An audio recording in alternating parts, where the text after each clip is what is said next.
I wish I had better sideburns.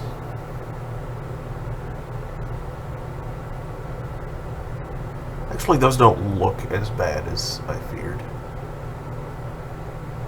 Like, up close, they look kind of weird and patchy, but from back here, that doesn't actually look too bad.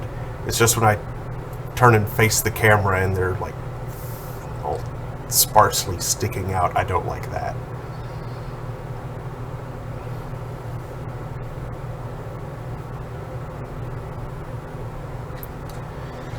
Soon this will all be gone. Just my whole face. I will be the bear with no face. Wait, that implies things about me that I didn't mean to imply. I'm not a bear. Like, I would be if I were gay, but...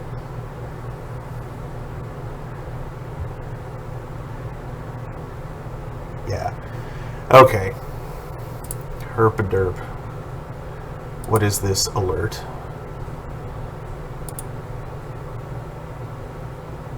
If I were gay, you do do do do, da da da da, da da da da da da.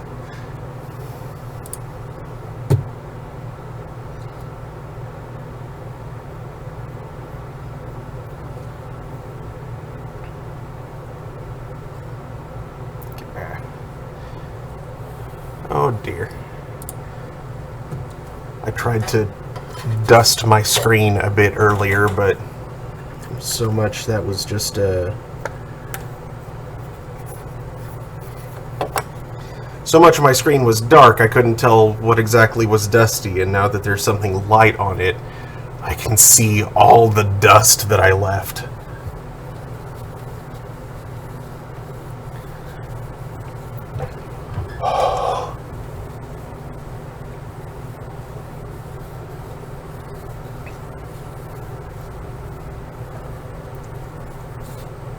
You know what? I'm going to actually. Yeah, I have this glasses cleaner stuff here. This should work fine.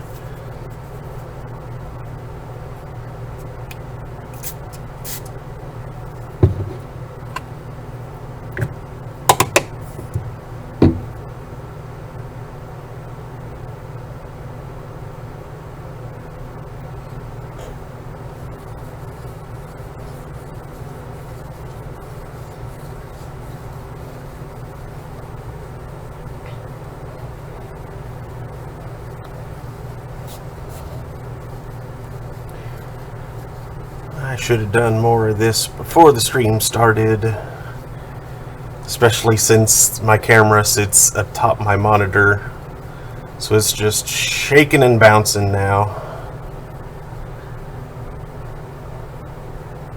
Oh well, this is still pre-stream. It don't matter.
Ooh, arm's tired now.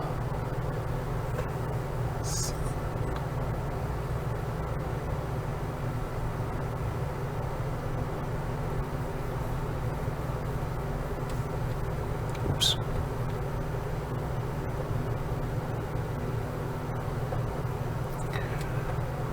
Okay, that's a lot better. There's still like thing there. Use my fingernail to get that. There.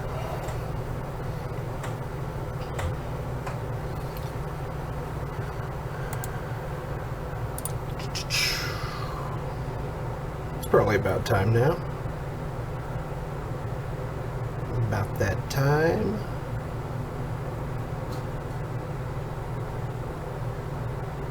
Has anyone said I love you today?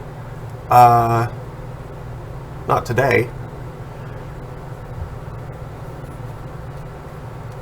Hello, I'm the real boot. Aw, thank you. Thank you for the cheer. And again, aw. That's awesome. Thank you. I was going to say, not today, primarily because my mom's still sleeping. Wow.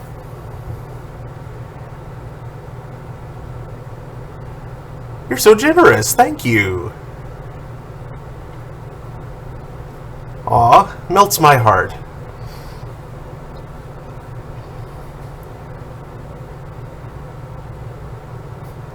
I appreciate that. Thank you.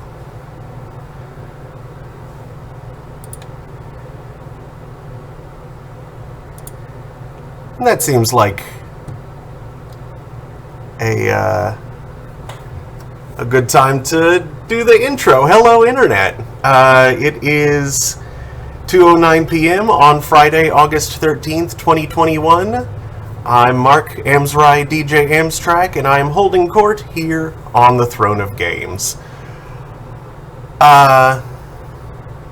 Today I'm going to be starting Disco Elysium, which I have heard so much good stuff about, and I am excited to finally get to playing. So, do forgive me if I get absorbed and forget to check the chat while I'm playing. That is likely to happen, especially since I don't currently have a second screen to watch chat on. My tablet's getting repaired right now.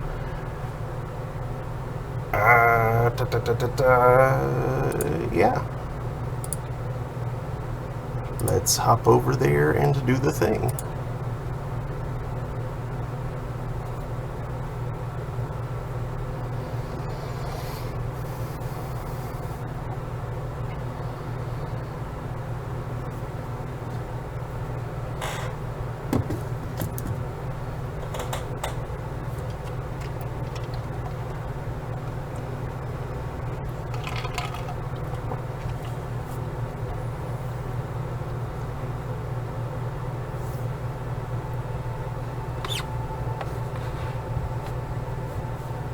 That is some really pretty animation.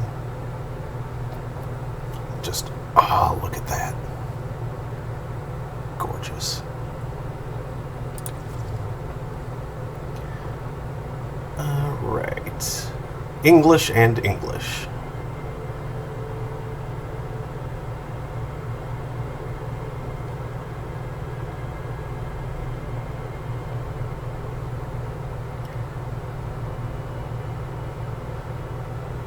Huh. Interesting.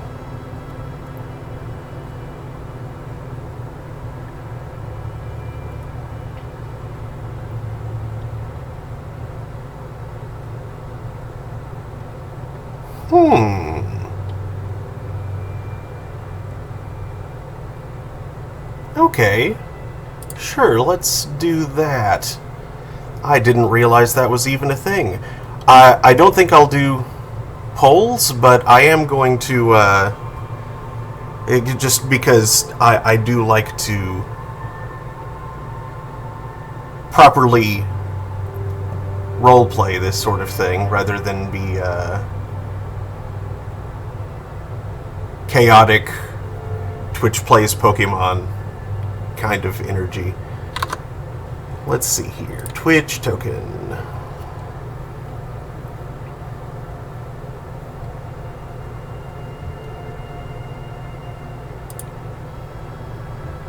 Where do I find that?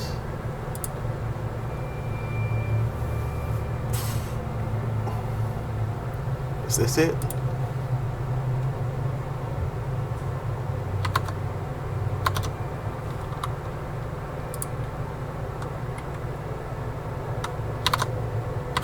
Hold on a sec, just in case it decides to be a derp about displaying. Okay, good. No, it invalid Twitch token. Okay, well that was the wrong thing anyway.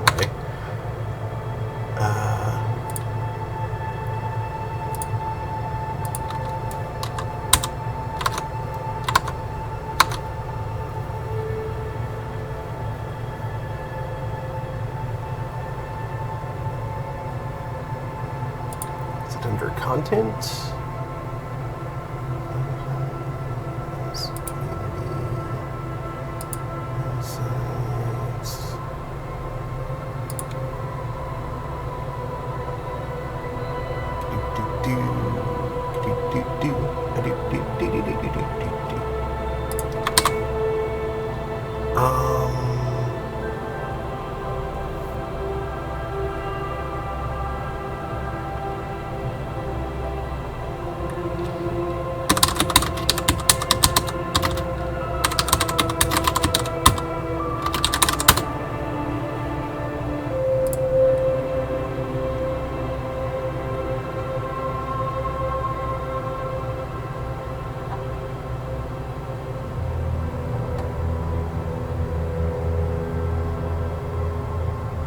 Ah, okay. Extension. Disco Elysium.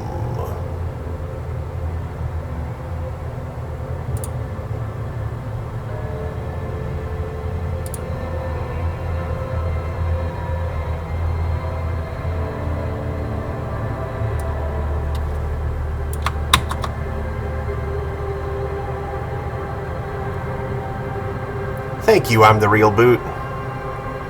You too.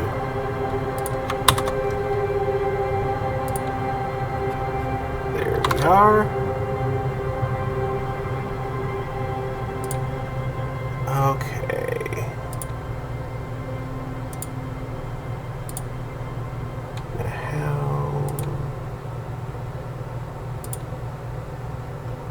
How exactly does this work?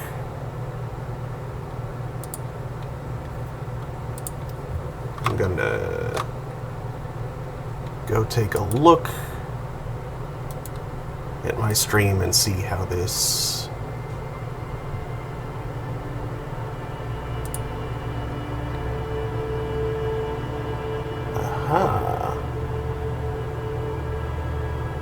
Whoa! 5 subs, thank you! Oh my gosh, thank you so much!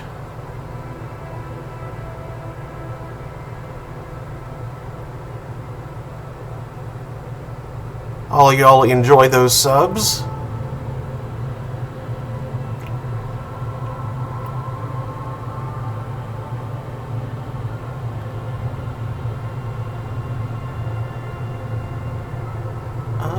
Okay, let's see here.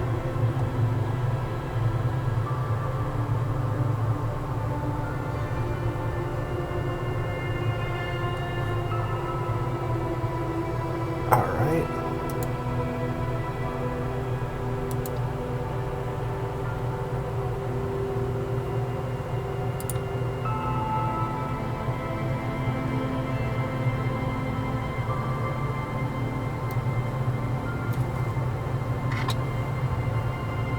I really need to work on my overlay for better displaying the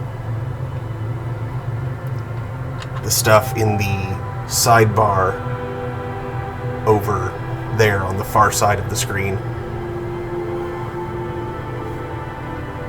Because, like, I love the way I have that set up, and it looks over there like a little ticker with the chat, and I wish it updated the way that the Twitch chat incorporates all that information into it. But I need to work on that more. Right now I'm just using the Discord overlay.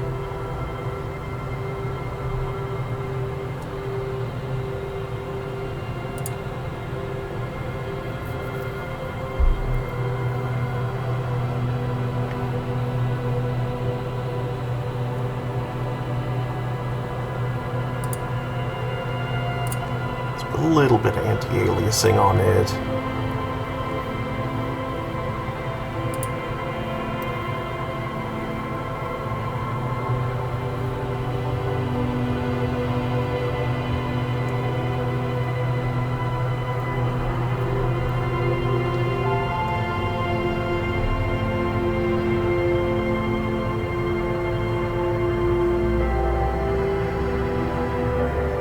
Sense.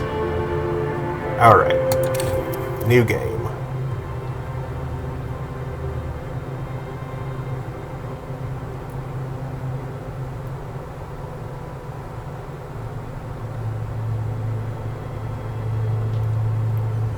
Thinker, sensitive, extremely intelligent, very bad with people, knows interesting facts, comes up with original ideas. Sensitive. Very psychological, a magnetic personality but unstable, might begin to lose his mind. Physical, extremely physical, interacts with the world through his body, gets things done, but dumb as a rock. Or create your own. Let's create my own.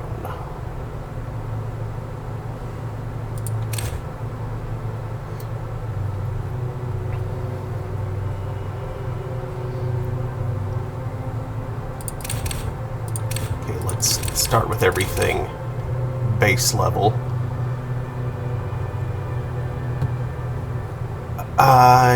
If I'm going to make this more like me, it's going to be more on this side than on this side.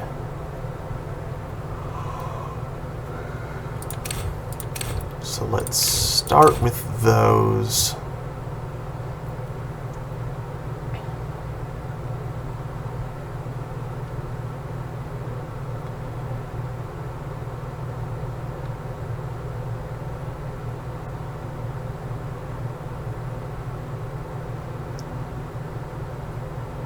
Maybe slightly better than terrible on agility.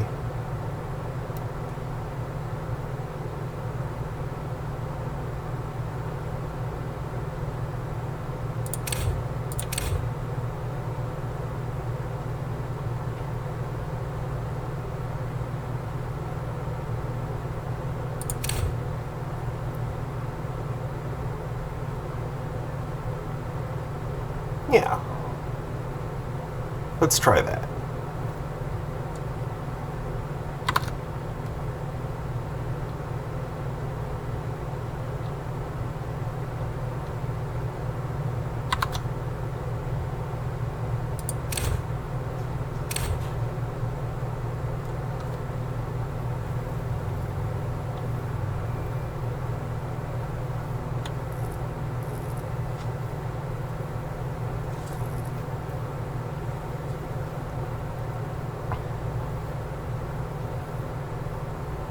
Signature skill.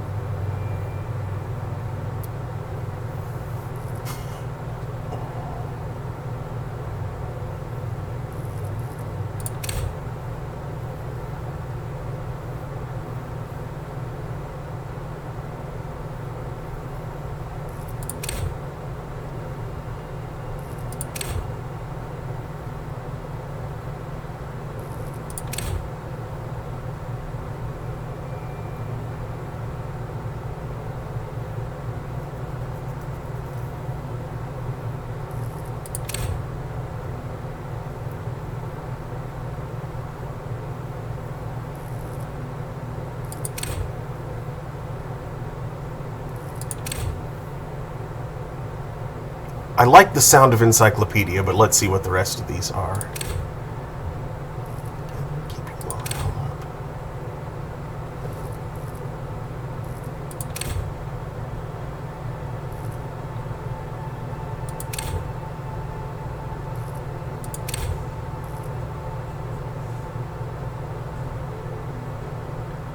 Ha, I get it. Esprit de corps. The police corps.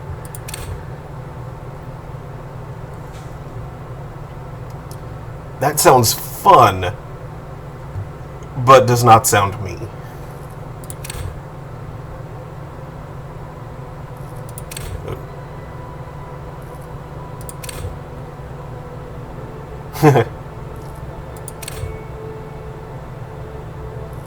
Enjoy healthy organs.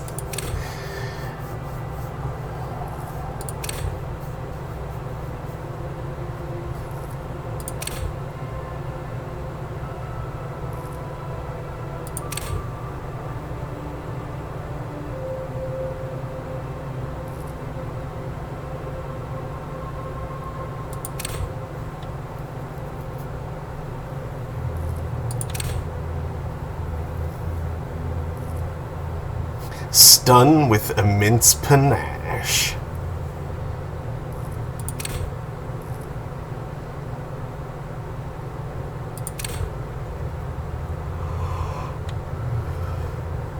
Okay.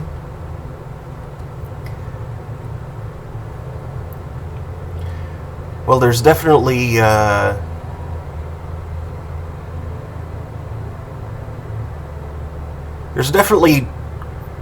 cross-class skills that I'm going to be leveling up here.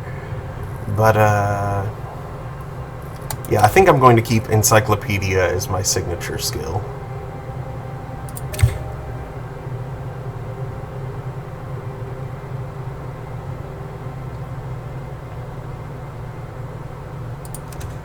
Because that sounds fun.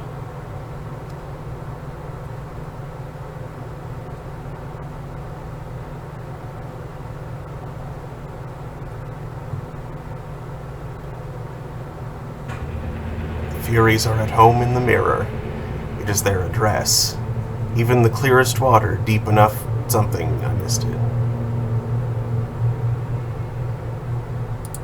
There is nothing, only warm primordial blackness. Your conscious ferments in it, no larger than a single grain of malt. You don't have to do anything anymore. Ever. Never, ever.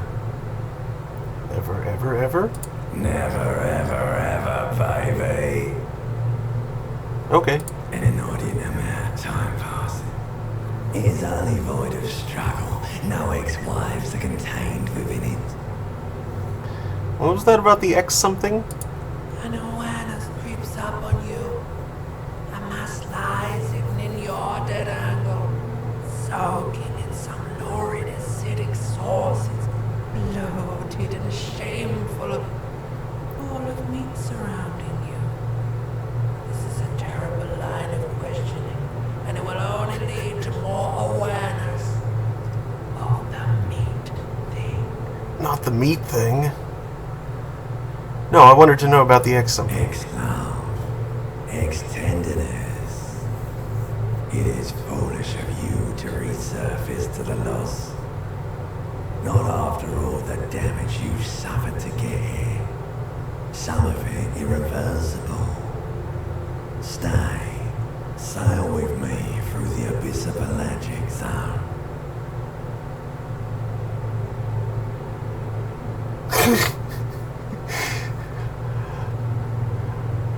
I mean, none of that sounds good, so... Alright, nothing down to fuck all borough.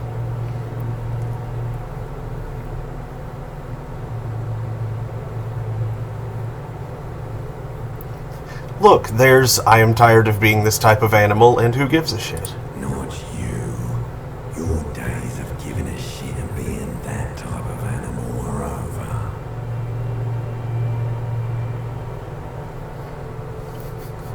Wait, no, I need to belittle myself instead. Really? Don't be naive, of course not. I want to sail the inky blackness until forever The ends. song of death is sweet and endless. But what is this? Somewhere in the soul, bloated man meets around you. A sensation. Like a fly to the ointment, your conscience sticks to it. The limbed and headed machine of pain and undignified suffering is firing up again. It wants to walk the desert, hurting, longing, dancing to disco music. Back away, not today, disco lady. You can take it. You're a champion. Mother help me, there's a head attached to my neck and I'm in it.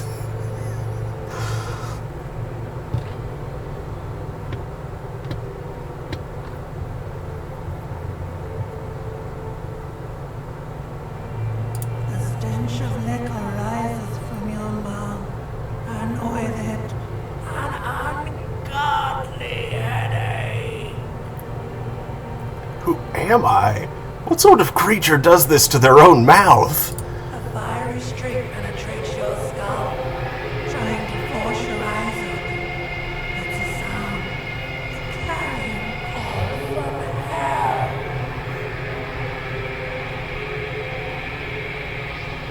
Somehow, you know what it is. A good priest may be able to carry it.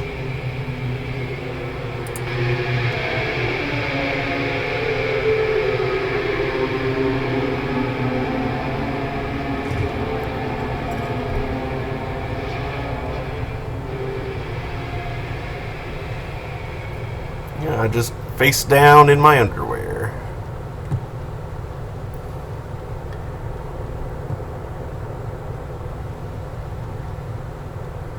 Gas up with my ass up.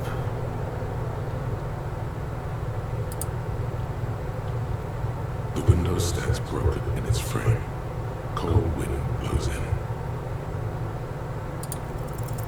The shards face outward. Whatever broke this window came from the inside.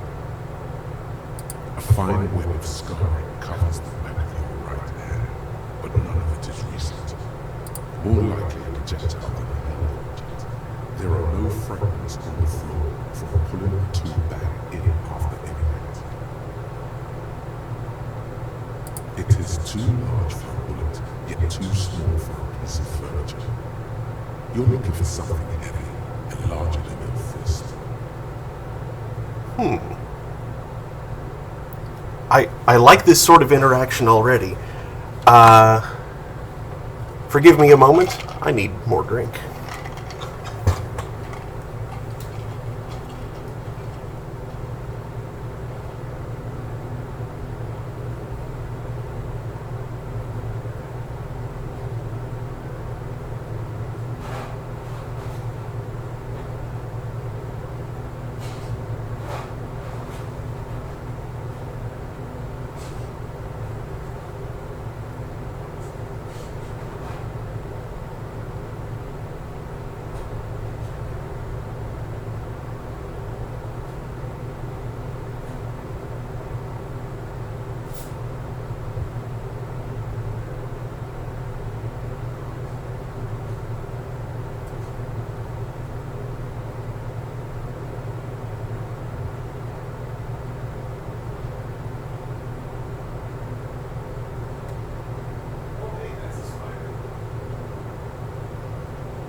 I think we're going to need something bigger than that box.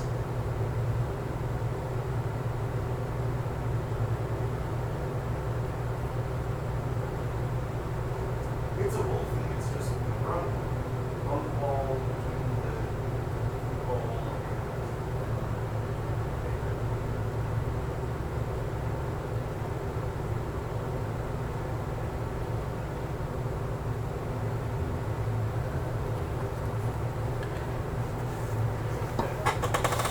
There's a good-sized spider in the kitchen.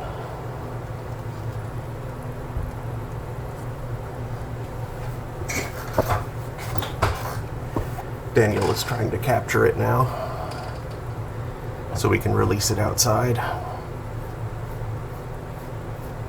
Yeah.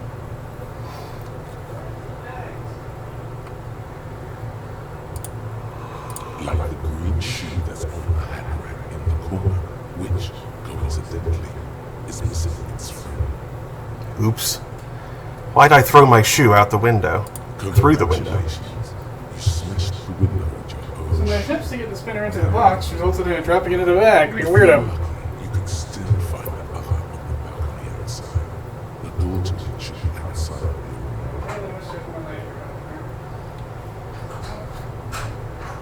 I don't need it. I don't need anyone. I should go and get that Cool shit. wind gushes in. Your toes curl from the cold.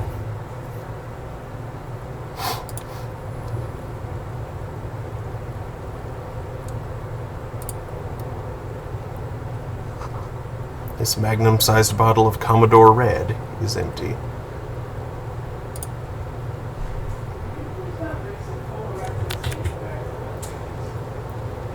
Take all. You hear the jingle. Keys are clinking in the pocket of your fleer pants. That eight-legged dipwad decided the correct course of action was to run at full speed back towards the door. Of course it did. It says whirling in rags on the aluminum key. There is a single key on the room. The number 1 is etched on it.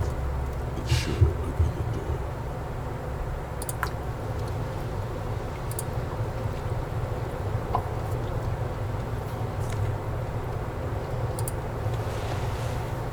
Disco ass blazer.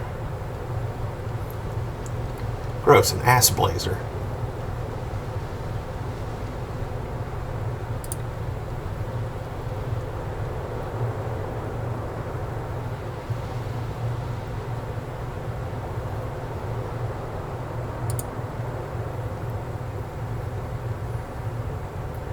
This fan has 2 chamber switches. One ends in a tiny fan, the other in a lamp. A truly horrific necktie somehow attached itself to one of the blades.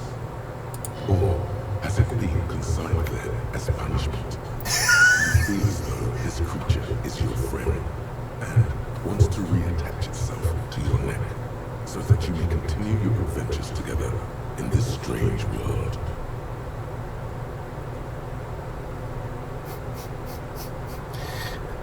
Low. The blades come squeaking to a halt. It should be easier to reach the tunnel. +3 fan is turned off. You swoop up against the tunnel. Snap. It's released from the blade. Warning, warning. The necktie is no longer contained. What you have in your hand is a fantastically colorful tie with 4 or 5 different patterns. But not one or 2 of your use. If it's your friend, why was it up there? Who ties their friend to a ceiling fan? Maybe this thing is dangerous. An ominous, foreboding feeling fills you as you look at the tie.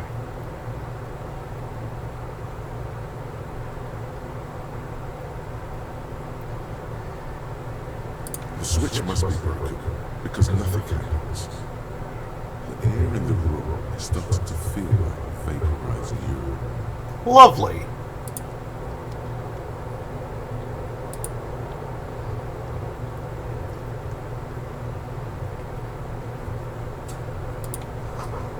You see bottles in the bathtub. Wine, beer, and sweet liqueurs. Oh hey, a shirt. I put on the blazer without the shirt. I didn't realize that because I had my back facing towards the camera the whole time. A mirror hangs above a bent and broken ceiling. In a fierce discharge of masculine energy, someone has ripped half the faucet off.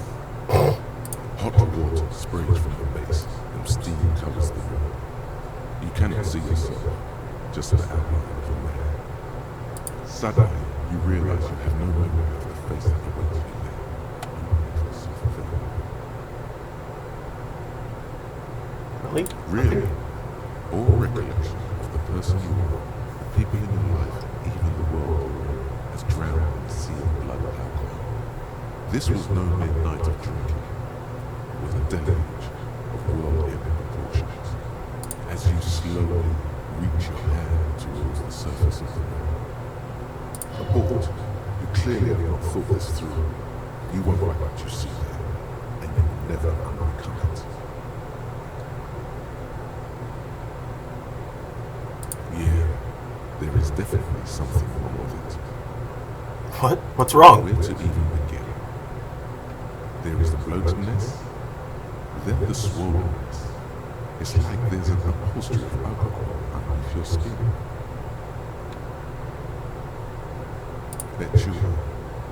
Your nose feels like a small balloon in the middle of your face. It hurts when you hold it. It doesn't appear to be a particularly tight nose either. Not with all the drinks it seems weird for you.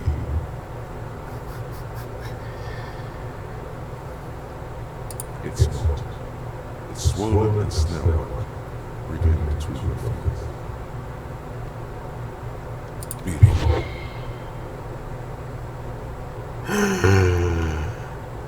Horror. You have no idea who this thing is, do you?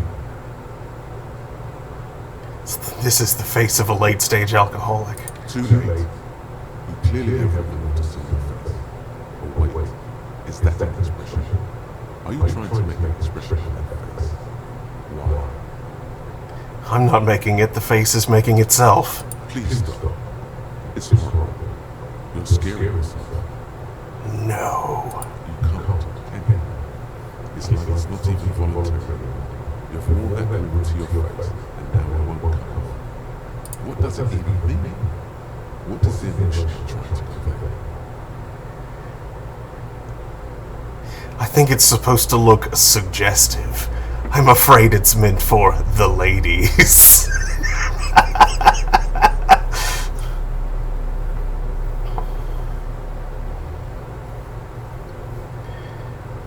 See, I'm insinuating that I'm vaguely sympathetic. I think I'm sort of pulling it off, too, in a sad has-been kind of way. There's some charm to it.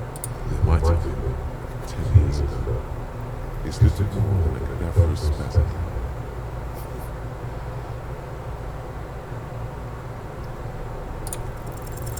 Like the rest of you, it comes from a bad place somewhere in the past. That's all we know for now. Huh.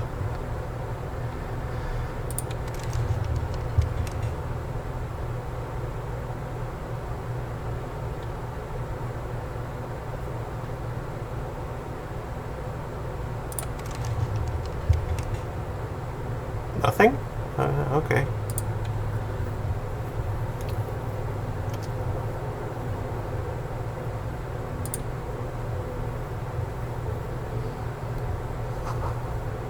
This reel-to-reel tape player is still on, rolling empty.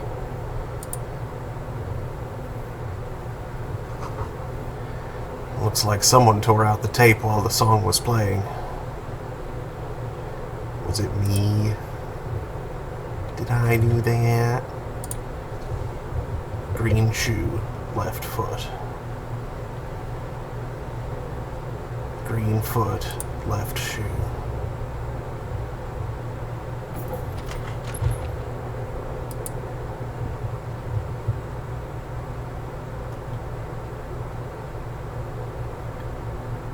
Minus 44.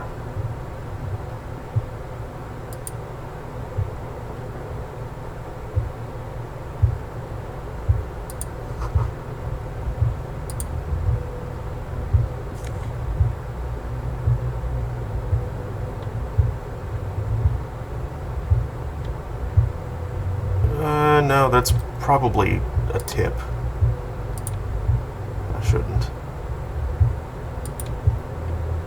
Now wait, was there a way out there? And that's a lot hotter. Are these temperatures just randomized?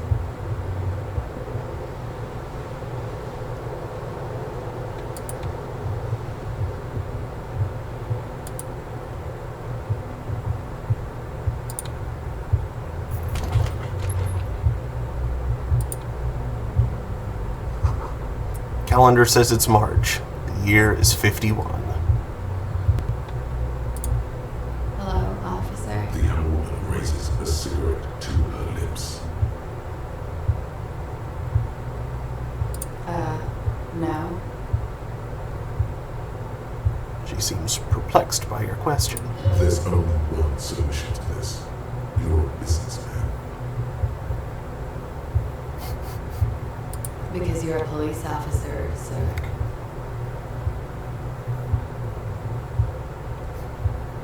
I am, yes. Unless you've been feeding us a set of very well-rehearsed lies all this time.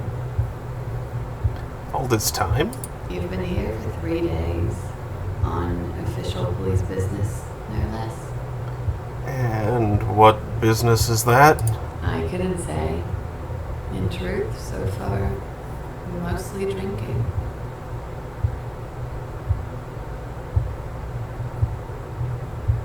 Try the expression on her. Who in their right mind would let me be an officer of the law? Don't be so harsh on yourself. They let almost anyone be a police officer. Ooh. Ooh. A glib remark. Don't let it stand. Assert yourself. Retreat is not a winning tactic.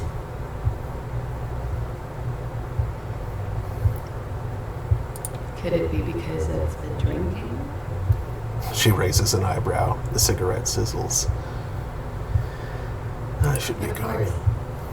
Be careful, officer. They don't like the police around here. She looks back at you, a light glinting off her eyes. Goodbye.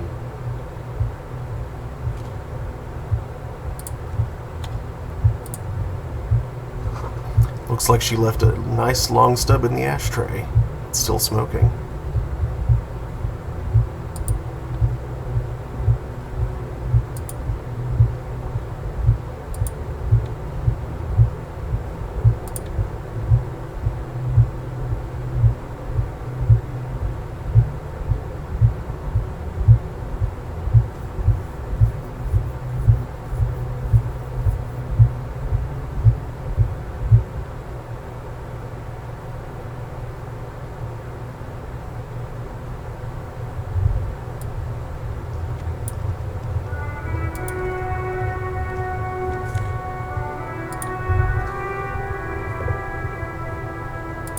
There they both are. Two identical shoes, both copiously green and indiscriminately snakeskin, reunited on your feet.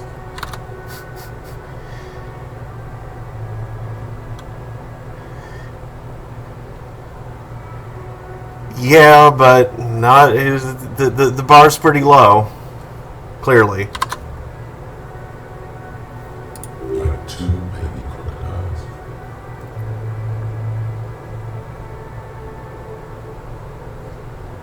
Right, these do not look like normal cop shoes. It's pretty clear a normal cop is not what you are. How do they fit? Good, they're balanced. Comfy. Feels like the only good thing about you right now. Treatment.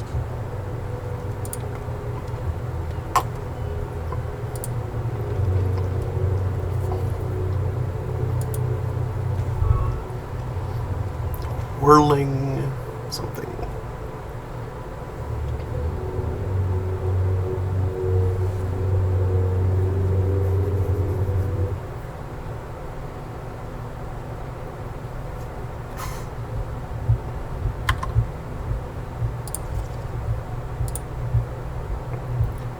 I'm going to turn up the voiceover volume.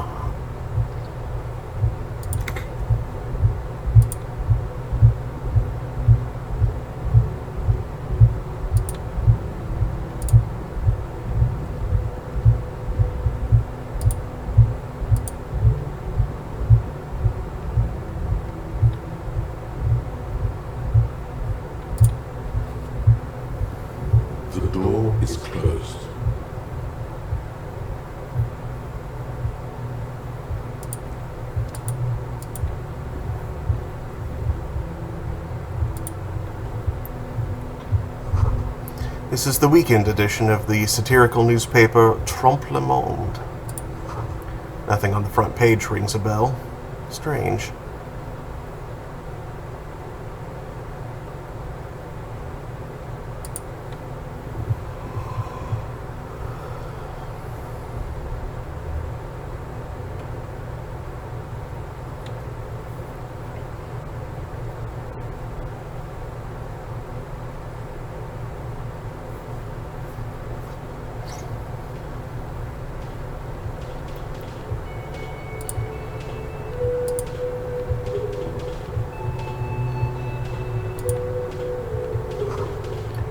This is where the lyrics would be. A big old karaoke mic, just waiting for someone to sing into it.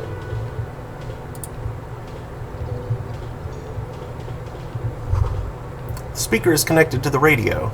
The music is seasoned with static. You should totally sing karaoke the first chance you get. Your emotions need to be expressed. People need to know your vast oceanic soul. My soul's cubic content is obscured by the hangover. Of course, at this point, precise measurements of your soul can only be performed from outside. It needs to be heard through a PA system by other people. What should I sing when it comes to it? You have not yet stumbled on the right lamentation, but it's out there. It'll come to you. You will wreak havoc with it. Don't worry.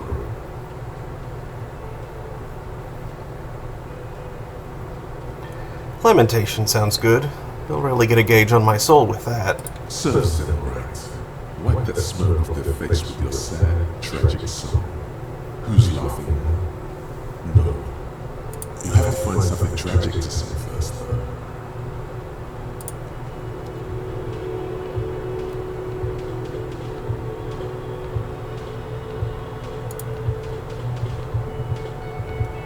A man in his late 20s stands behind the counter, inspecting a stuffed seabird.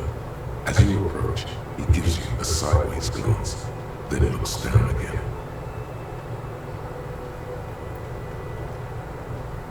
I can think of a couple of songs in my own karaoke repertoire that would suit that.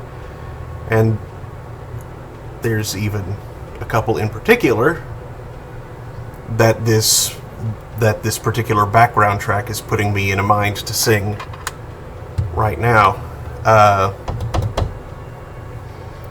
There's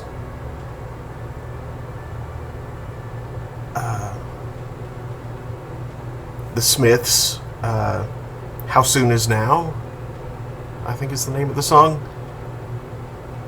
And The Cure, Love Song.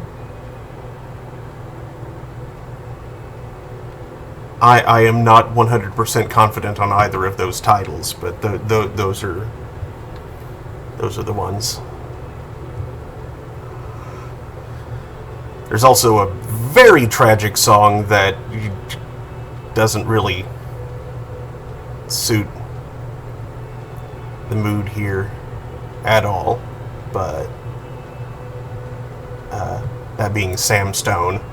Although maybe it does a little bit, by John Prine. Perhaps it suits the mood, but not the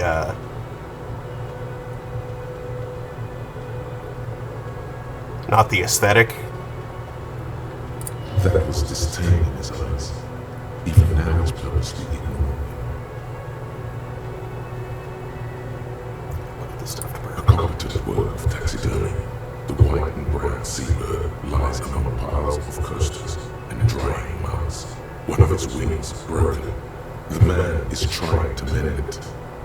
Looks like the bird was ripped off the shield that was used to mount it, most likely on a wall.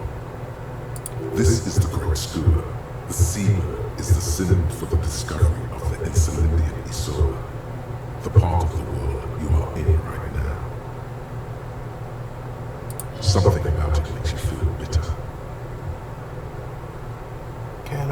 help you with that? Look, your buddy is over there. He looks at the doors where a man in a bomber jacket is tapping his foot on the floor. Why don't you go and talk to him, okay? What do you mean, my buddy? He pretends not to hear you, concentrating on the bird instead. Something tells me you don't like me. Oh no, you're a hero. A real hero. Could the massive property tenant upstairs have anything to do with this?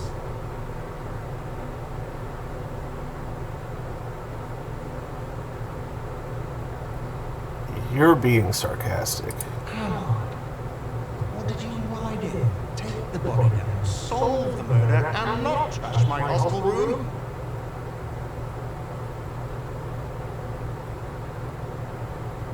Oh my god, I did all those things? No, you see, actually, you didn't. You haven't done anything even remotely useful since you got here. What have I been doing then? Have you seen me around? No, I haven't seen you around. I'm not always here. He looks down again and keeps plucking at the bird. Are you the bartender? No, I'm not the bartender. I'm the cafeteria manager. Understood.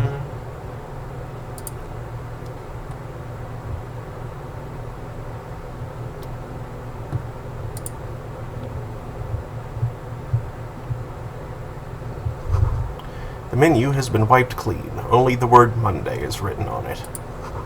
A woman's hand wrote yesterday's menu.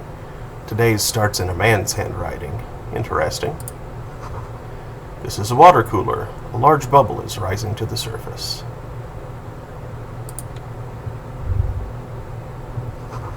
The door is bolted. A sign reads, "Kitchen reserved for personnel until 1300. The soft purr of an electric juicer comes from the kitchen. Someone is working.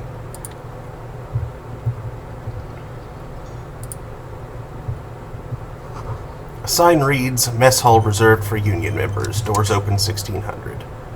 What was that?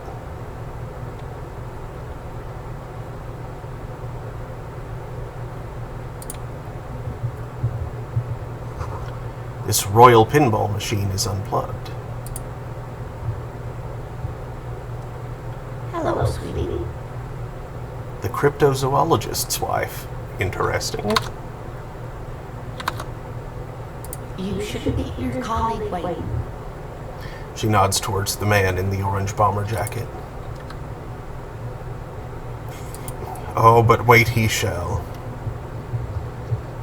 Because I have more stuff to... more environment to feel my way around. A bottle of rum has been knocked over. Beautiful dark liquid is spilling out. A man is sleeping at the table, wearing mud-caked boots and rolled-down overalls. The back of his shirt reads, "Wild Pines," encircled by a logo with a tree. On the counter, rolled out of his open hand, you see a blister pack of headache medicine.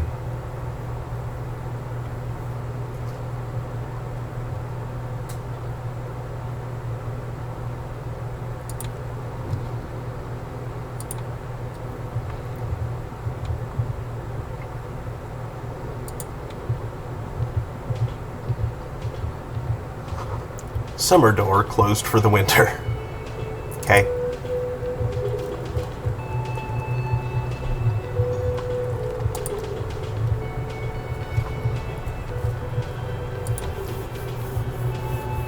A bespectacled man in an orange bomber jacket is tapping his foot on the floor. Looks like he's waiting for someone. As you approach, he narrows his eyes and extends his hand in greeting. If an assault were launched on this building right now, if the windows came crashing down and the whole world descended upon you, this man would hurl himself in death's way to save you. You are sure of this, but why? Hello, I'm Kim Kitsuragi, Lieutenant, Precinct 57. You must be from the 41st. You realize he's waiting for your name. This is your chance to come up with a really good name for yourself. Get creative. Conceptualize.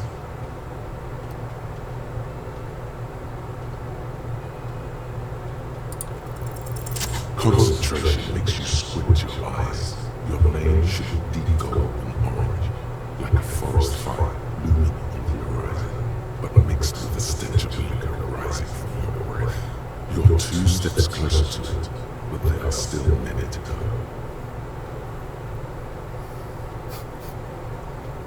It is not yet time. No, that's an absurd answer to that question.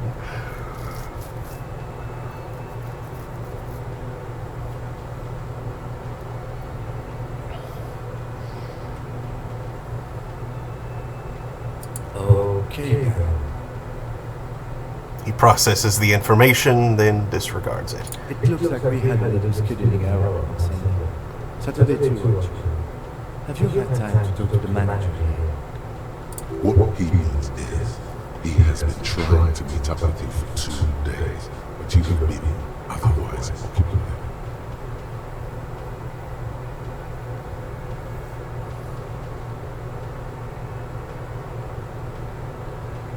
No, Then we should ask him for a rundown of the area. Get me up to speed. I understand the scene is all that, right? It also wouldn't hurt to assure him the police are finally here. In full force, I mean. Have you mapped out the initial interviews?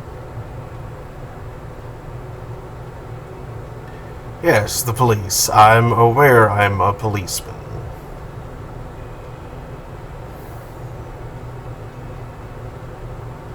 What At interviews? 57, we like to prepare an initial list of persons of interest, and then just skim the surface, prepare the field, get to know the players who don't know that. Maybe it's not an inter-district practice. Okay, we'll have time for that after we take a look at the coroner's case. Have you removed the dead body from the tree?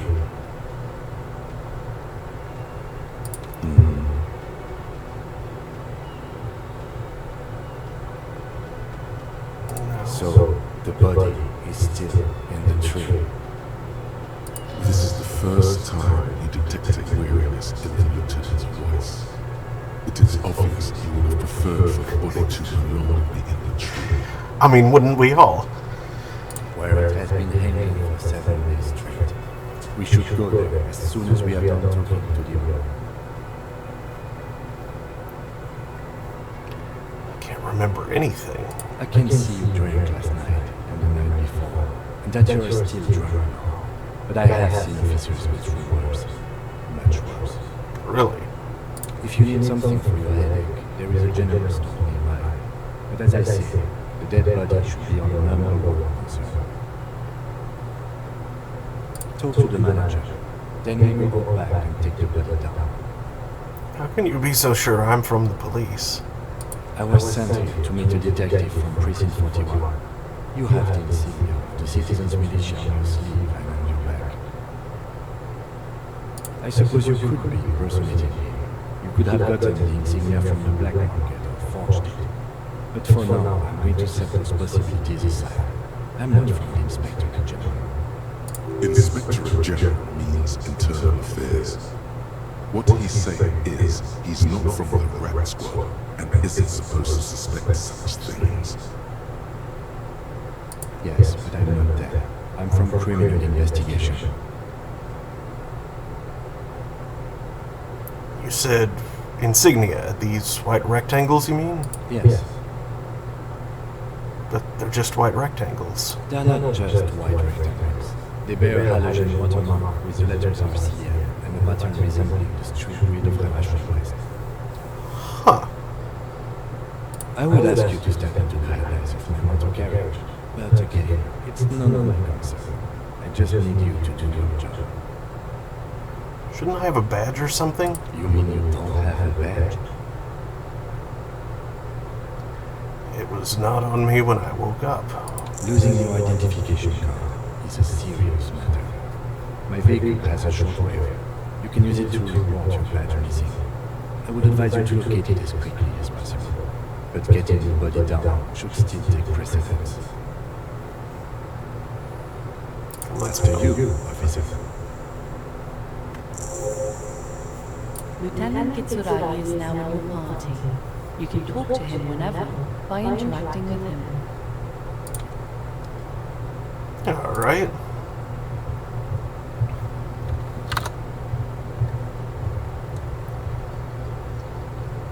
This is my first playthrough. Hello, Finchdown. Oh, good question, Lord Bobry. The cryptozoologist is himself a cryptid. Perhaps, perhaps.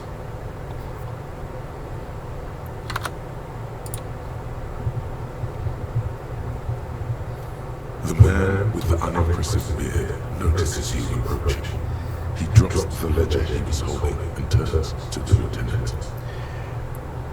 But yeah, this is my first playthrough, and I have to say I am delighted with the way the narration is working in this. All of these internal fragments just remarking on things as they come up.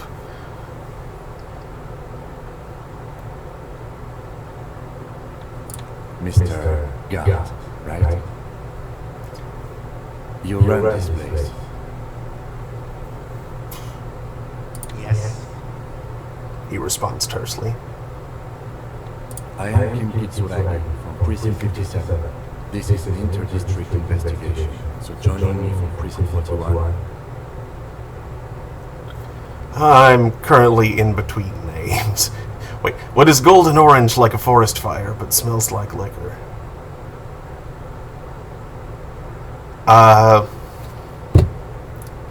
Cointreau.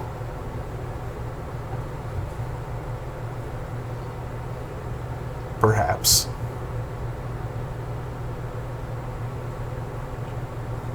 Are you kidding me? No, man, help me out. What's golden orange and smells like liquor?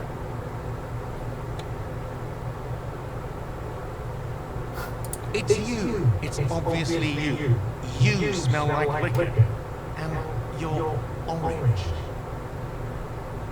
See, everyone agrees it's your color scheme. We're on the right track with this name thing. Is this what you get when you call the police now? We've been waiting for a week here. Sir, I understand your concern, but we are here to do the job. And for us to do it, I need you to stay calm. Yes, of course. For a moment, the cafeteria manager fidgets under the lieutenant's gaze. Then it gives in.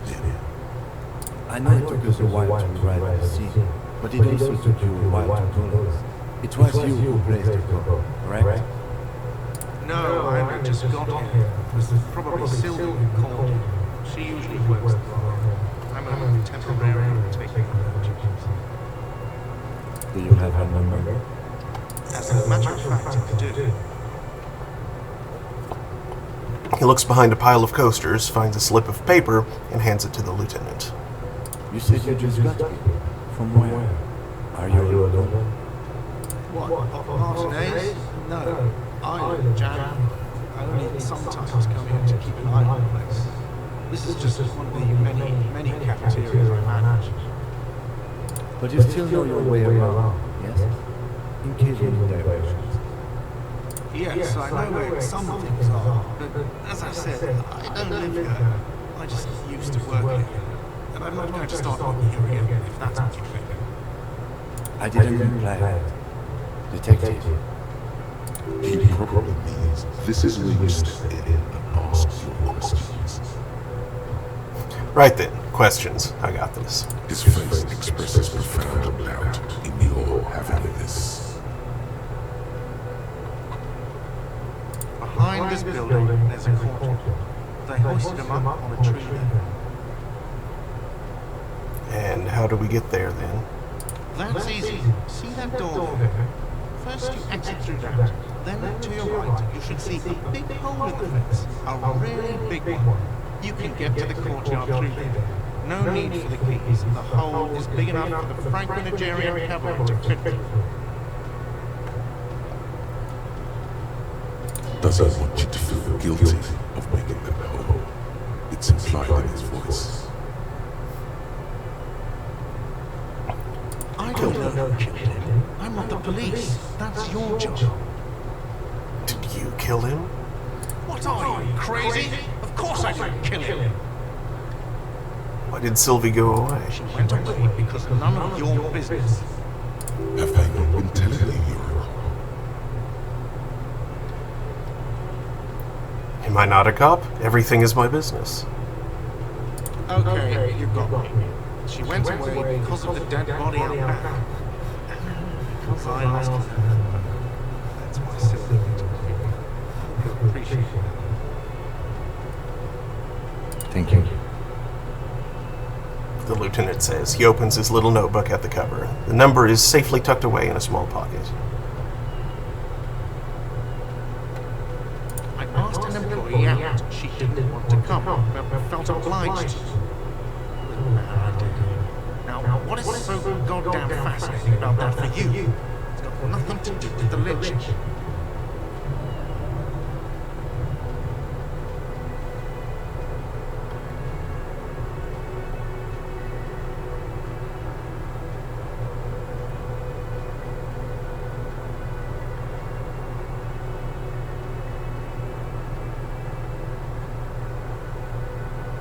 I guess I like to be thorough.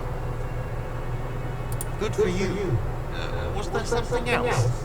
I'd like to get back to what I was doing. That's all. Let's go. Not so fast. You owe me 130 real. No one is saying the multi-pattern necktie you found tied to the ceiling fan can talk. No one. It must be merely imagination. But Let's burn! Time to push the eject button! Sounds like a responsibility! You don't like those! What? no, don't listen to him. It's madness. Just talk.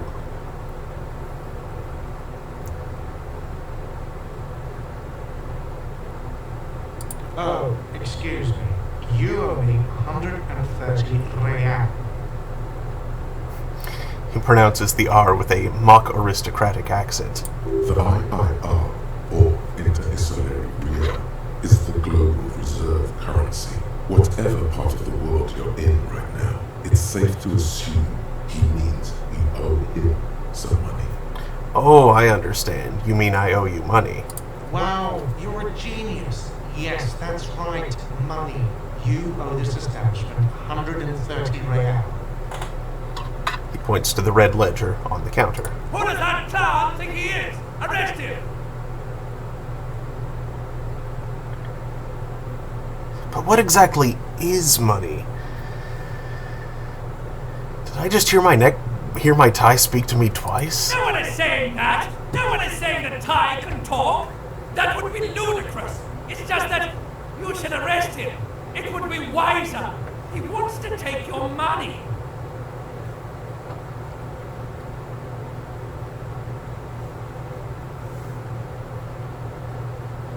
I'm not comfortable with this. The lieutenant watches you fiddle with your horrific tie.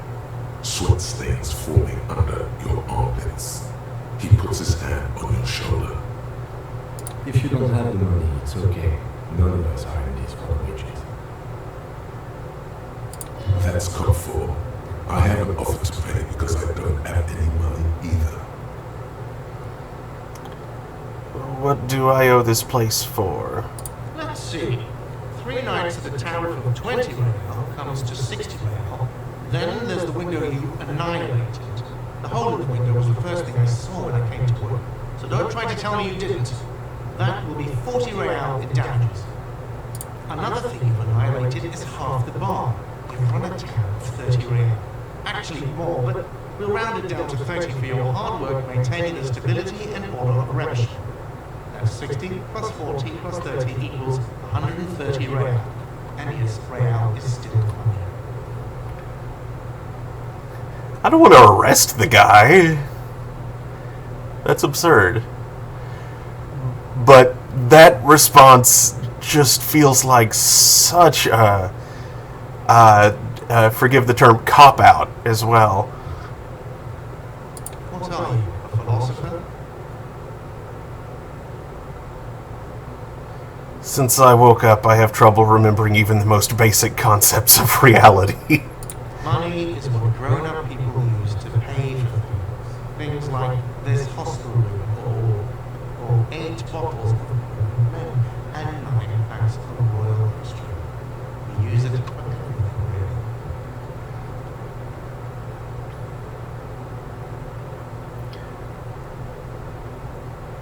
really. Interesting. Where do I get it from? Are you serious?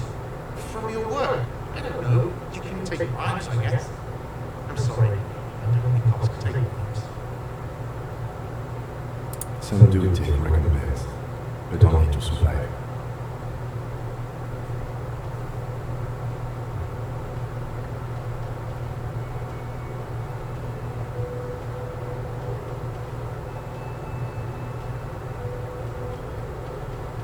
I don't think I have any money.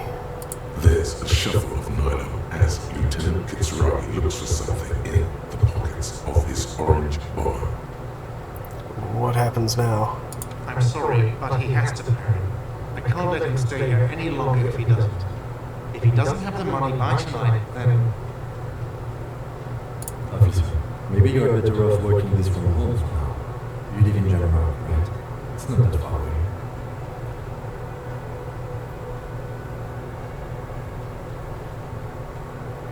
I don't remember where my home is.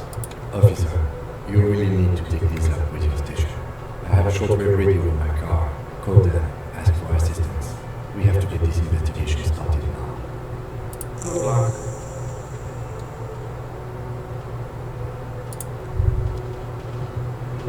By the way, where is home? The address is coming up blank, and this place sure isn't it. But you've been at this hostel cafeteria for only 3 nights. Where were you before? You had to be somewhere. I don't know. Near? South, maybe.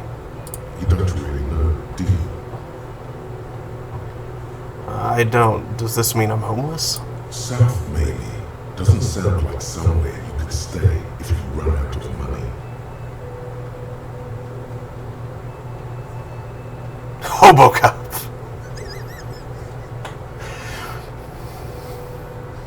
Did I trace the way back somehow? To the exact street? The exact number on a building? You could try. Run some addresses in your head when you get the time. Maybe a street or an apartment will appear. Okay.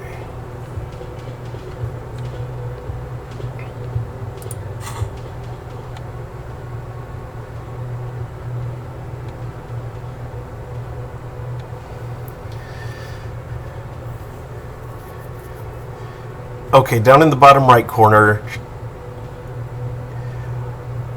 it says THC. I know that's one of the active ingredients. The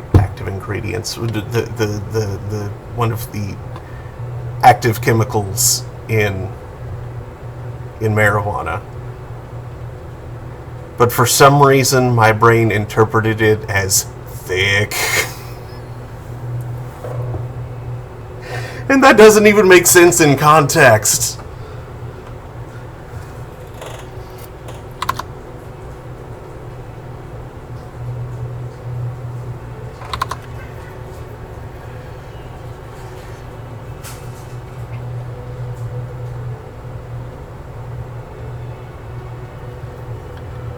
Okay. Let's rewind. Let's trace your drunken steps back home.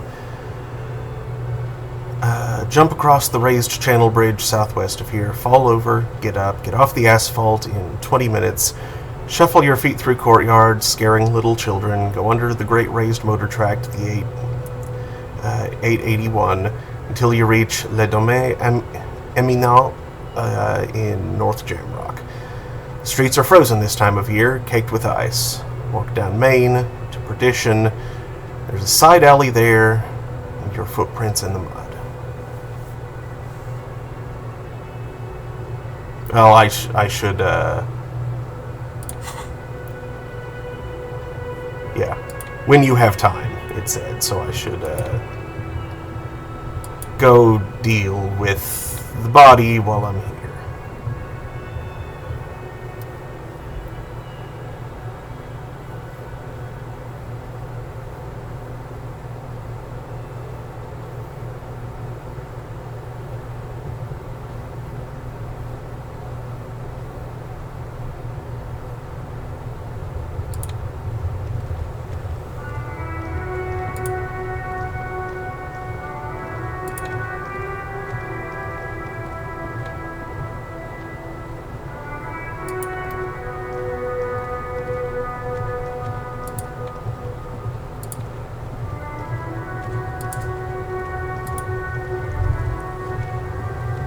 Hey. Kuno's got this. Boy, throwing rocks at the dead body can't be older than 12. If there ever was such a thing as an ugly kid, then this is it. He's almost exquisite in his ugliness, like a gremlin. Oh yeah, Napa Kimpy?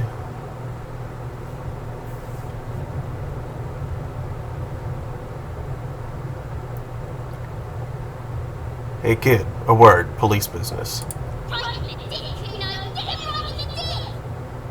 What? Lower in the dick. Wow. The boy is sweating profusely. His eyes are like two black holes and his jaws twitching as if trying to break free from the empire of his body.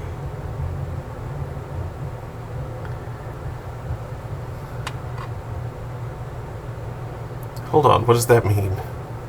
The kid is obviously high.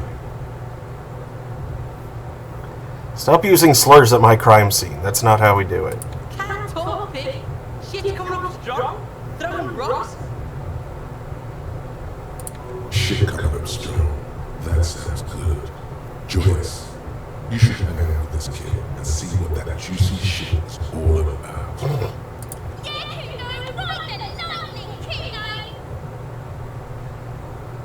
Kuno's right in the sea. He wipes sweat from his brow and sends another rock flying. The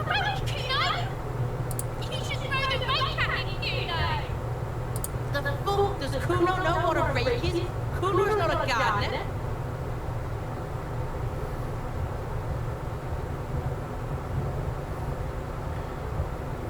Kim, what should we do? We shouldn't do anything. I don't tell such forces. You will see. The lens these kids are using, pure unfettered air. There will be no reasoning with those creatures. The fuck are you talking about? He's calling us. Kuno, he says we're fucking each other.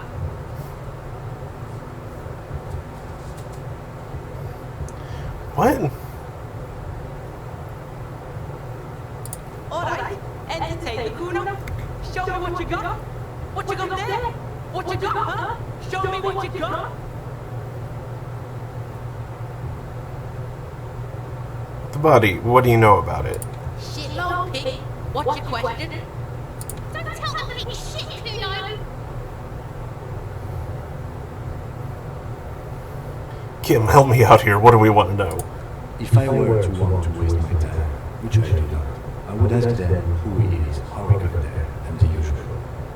The usual being, have you seen anything out of the ordinary? Or have you seen anything suspicious? Do you know who he was? Kuno's fucking.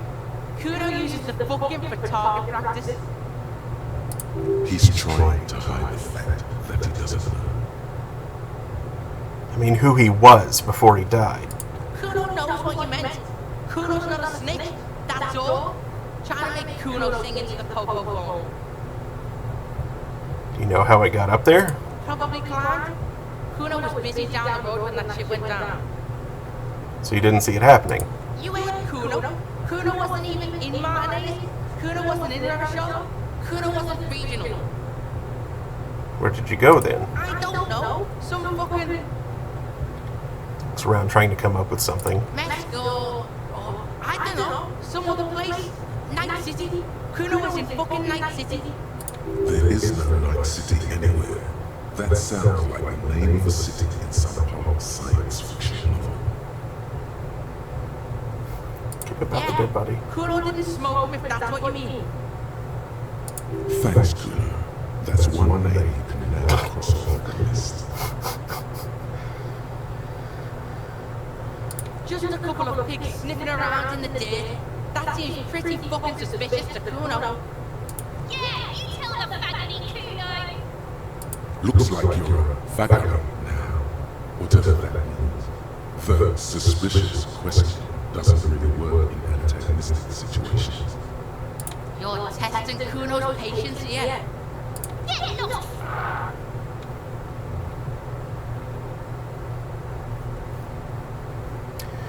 You kids often play in this yard? Right, Pig? This is where Kuno plays with his little wooden choo-choo. What do you want with it? Yeah, whatever. Kuno doesn't give a shit.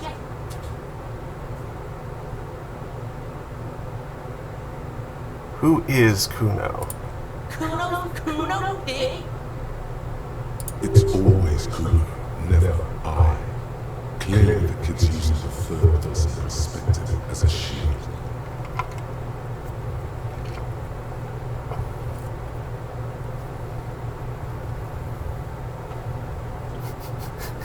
Interesting. You refer to yourself in the third person to distance yourself from the situation? Kuno doesn't do that smart shit. Don't throw that bullshit at Kuno. Kuno knows you're lying. Trying to get Kuno hooked on the book. The boy knows he has an addictive personality and insight for his age. Watch out, Kuno! He's trying to fiddle you! He's gonna put his hands on you! The thing behind the fence starts squealing, shrill and violent like a fire alarm. Help! Pig's got Kuno! Help! Ray! Sound gets louder as the child shouts at the windows overlooking the yard. He's got the Kuno!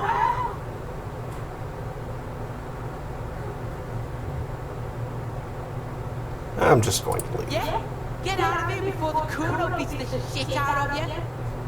Yeah, that's right! Drag your fat ass out of here, fat boy, before Kuno fucks you! Don't listen. Just go. Just go. Smells like spoiled meat and curdled dairy. The human being decomposes. The corpse looks at you with bulging white eyes. The face around them does not look at you. It's swollen and ready to burst. His lips are fish-like and his tongue like a ball gag in his mouth. You seem to be holding your breath. A cargo belt twists his neck at an unnatural angle. The body below appears stiff. It's letting out an ungodly rot. The smell seeps in even through your clenched nostrils.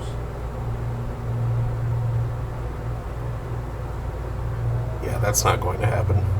God, what is that? Why is it so bad? Active decay. It's okay to throw up, officer. No one is judging. He's about to blow! Cop's gonna blow Kuno!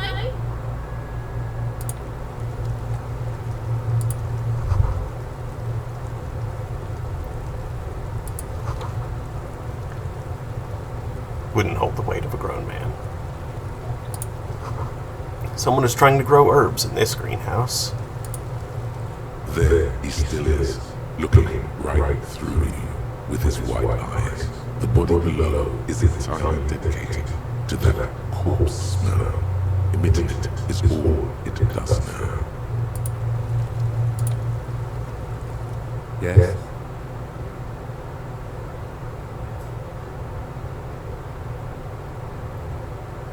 I think you should know that I can't remember anything. No response. He just arches his brow. He's having trouble processing it, believing it even. I feel like I must repeat this. I don't remember anything. There was heavy drinking involved. Have you tried concentrating on something other than your personal affairs? There is a sudden, harsh edge to his voice, like he's tired of hearing about your personal affairs.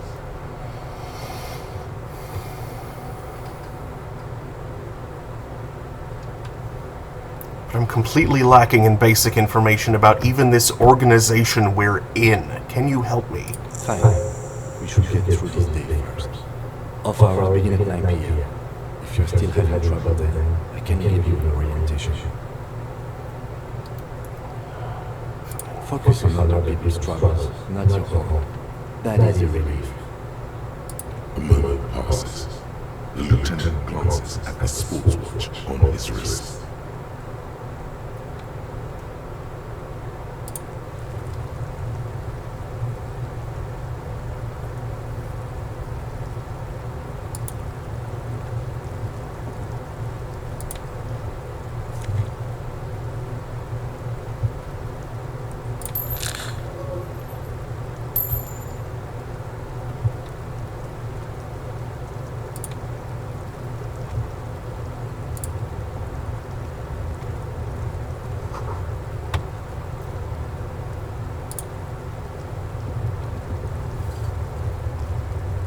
inconspicuous pile of the roofing material Eternite.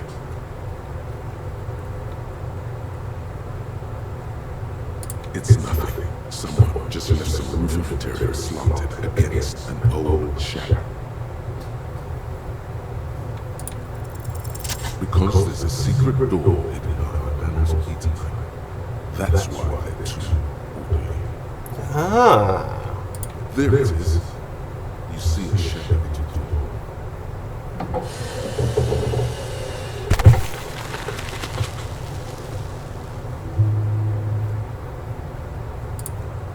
What is this then? A tool shed? Let's investigate.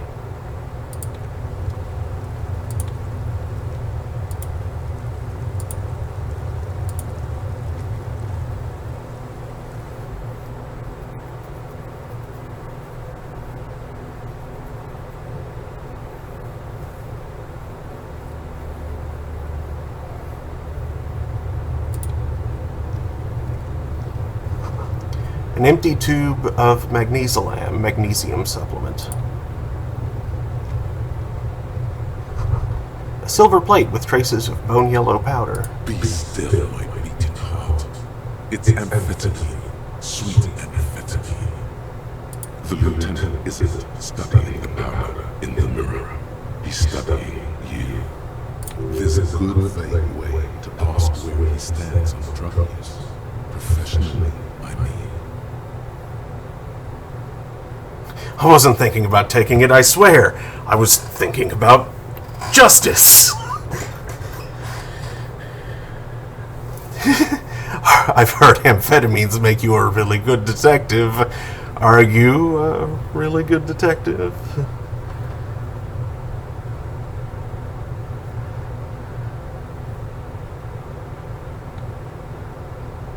Perhaps not. This is below our pay grade, detective. However, He points to the ladder in the corner. see that ladder there? It's probably another way into the industrial hall. No, the secret path we will get used. Cured pig's head. It looks mummified.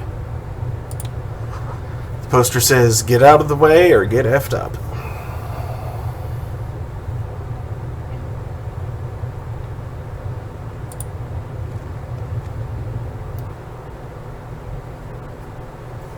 Why can't I get the body down?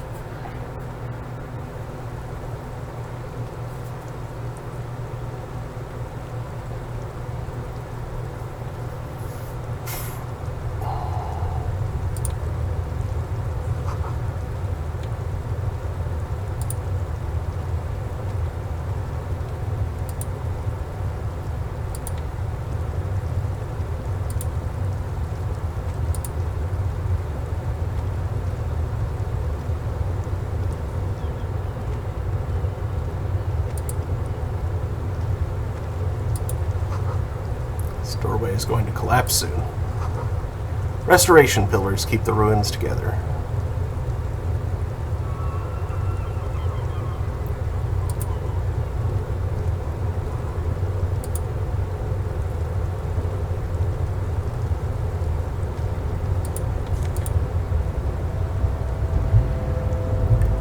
Nosafed.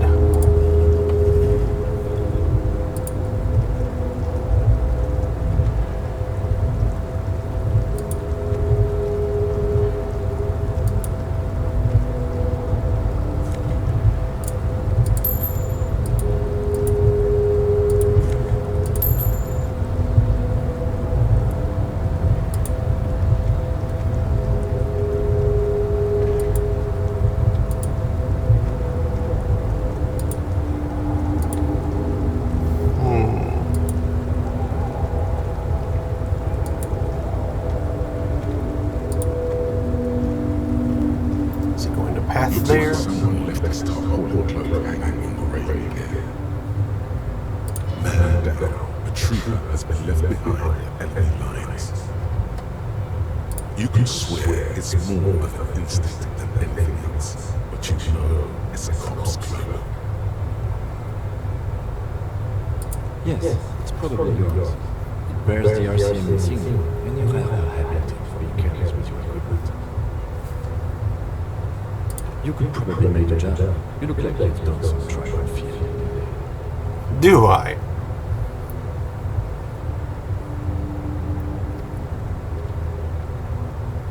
The wind is aggressive up here. The lieutenant looks at the enormous crane towering in the distance over the container yard. The look in his eyes is a mix of engineering interest and the one of a 6-year-old seeing a horse for the first time.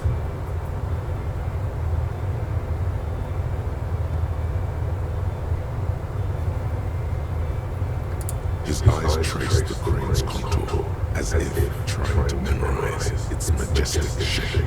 Then he notices your gaze. Yes. We were in the middle of something. Your clock.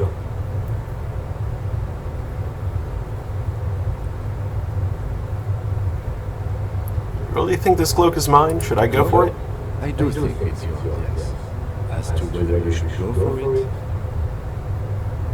Looks over the ledge at the cold pavement below. Well, it doesn't seem too dangerous. 2 major stops. Whenever you're ready to do it, I'll be right behind you. The cloak looks like a bag of goodies floating in the wind. Who knows what its pockets may hide? Oh, that's not going to go well, but...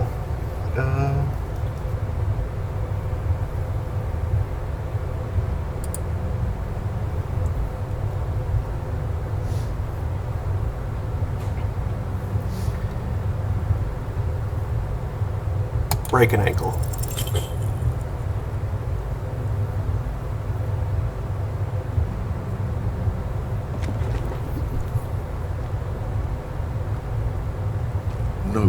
No.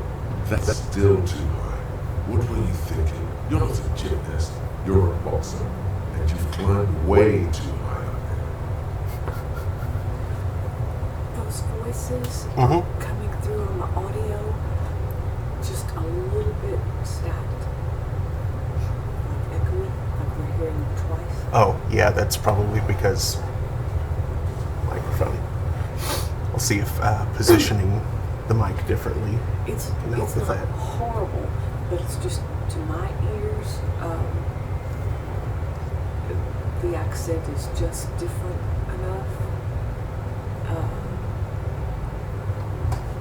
that it does. For me, it makes it a little hard to understand what's being said. Maybe people who are familiar with the game might be easier for them. I'll go back and check. Okay.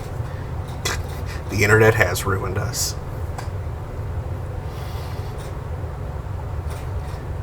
Sorry about the delay on checking chat. I said earlier, but I don't have a separate screen to keep chat up on right now. Alright, I can't do it right now. I'll make the jump next time. Oh no. Sure.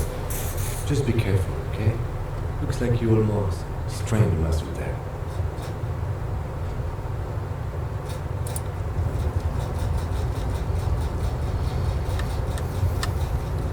Oh, I can walk like this, too. That helps.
There was a bucket up there. Can I do something with a bucket? It's an adventure game. Grab every item.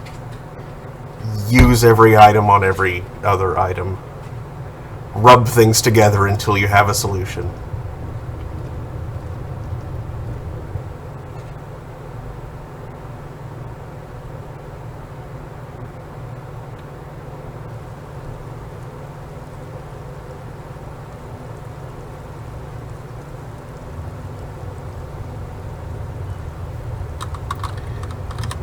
Bucket Crunderdunder.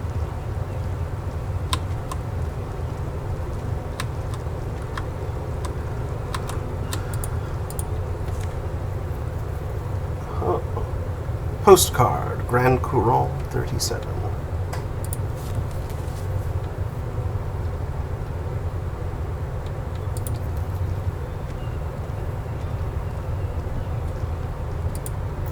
Is there anything else in there? I want to find things.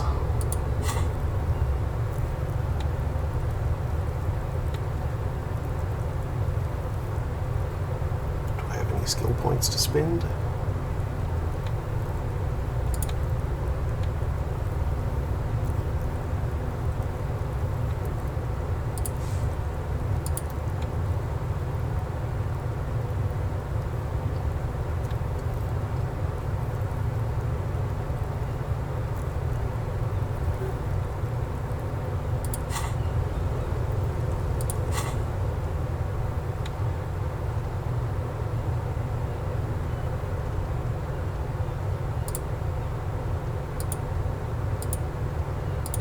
Hobocop. And all these things that magnesium-based life form? Detective Cousteau? Or Costo? Cop of the Apocalypse. Acopalypse.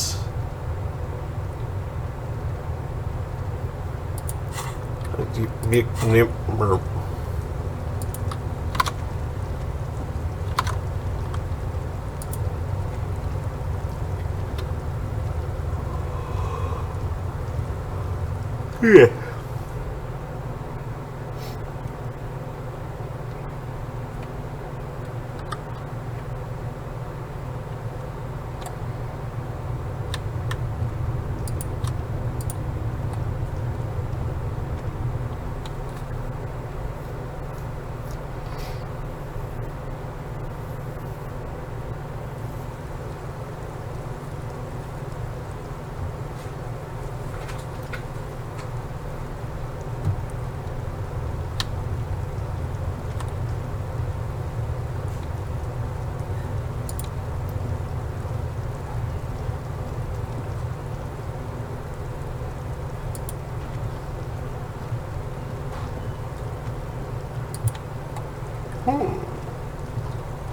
What have we here? There are several footprints in the mud, left by work boots. Anywhere from 6 to 12 pairs have walked here. What kind of boots? Every worker's boots with reinforced toes and hobnails, all over the yard. Isn't this something an industrial worker would wear? Lieutenant, workers' boot tracks. Noted.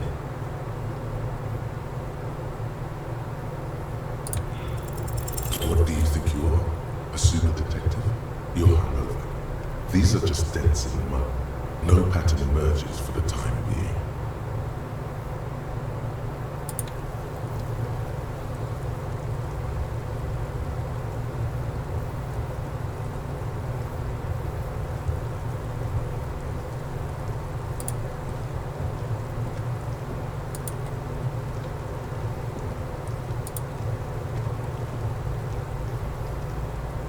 This trash container is locked.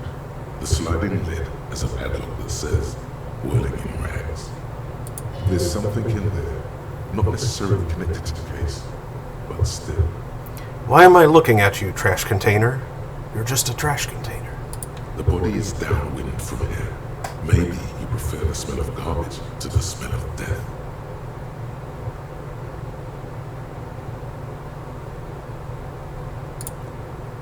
trash, food waste from the cafeteria. They lock these containers to keep the derelicts from flocking in. Be evidence to it. What do you mean, feel? It's just a hunch. Maybe someone threw something in there.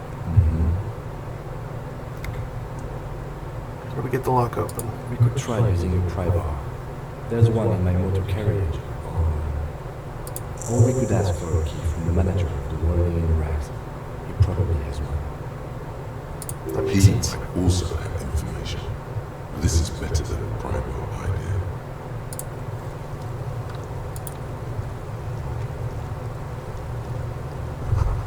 Letter R wears a crown. On the ribbon below, a light above descending.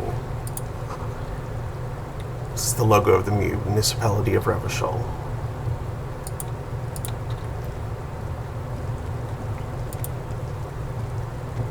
Kuno, the pig's getting pretty close to me. Come to snuff my shit out, I think.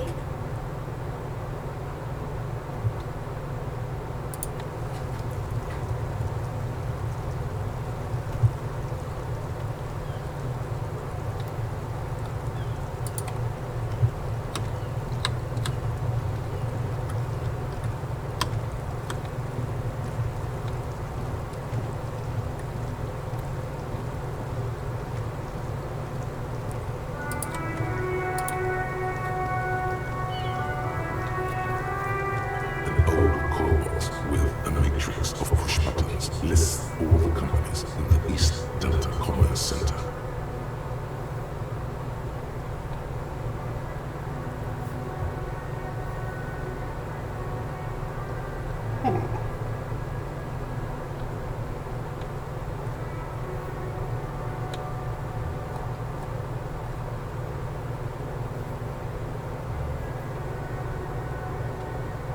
You ring the doorbell, but nothing happens.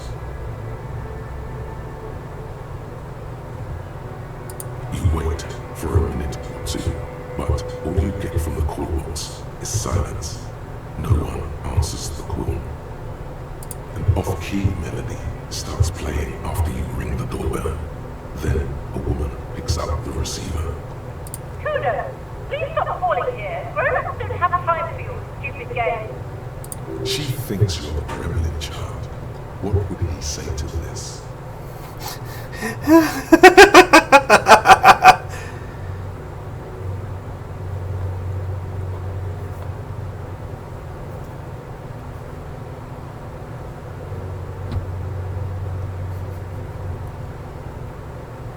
This is the police. Please open the door. Oh, sorry, mister. I thought you were...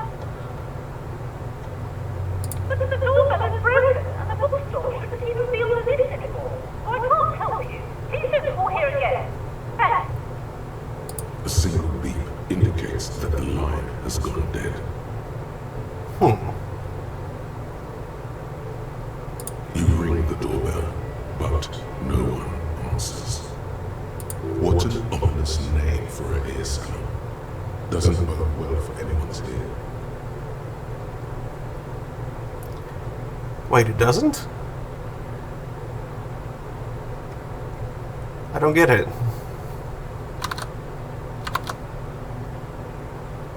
All you hear is static, but no one answers the call.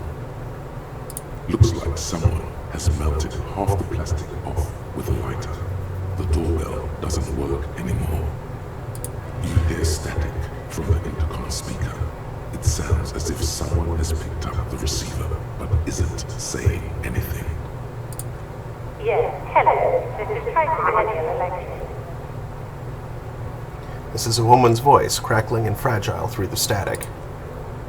Have you come to place an order? She sounds almost antique, as if her voice was being played off an old wax server. Her receiver must not be working properly.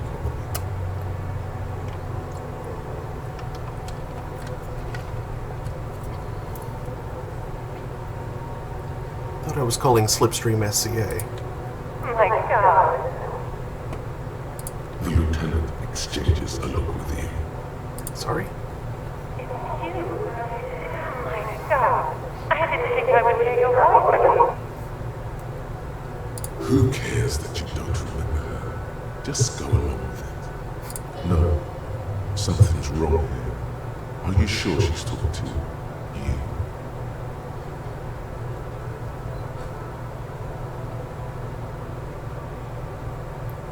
Who are you? Where are you? Michelle, just please.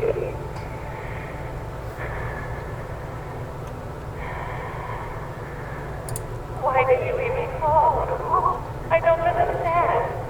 You've been gone for months. I thought you didn't care.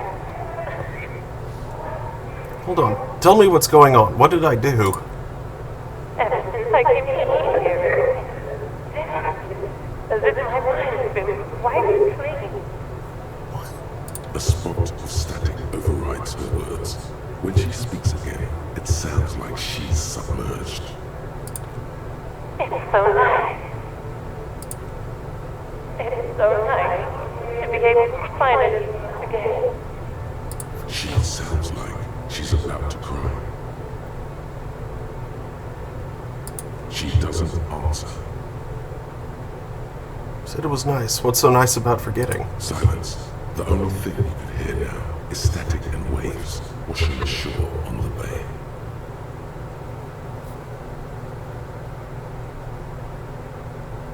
I get it. You don't want to talk to me.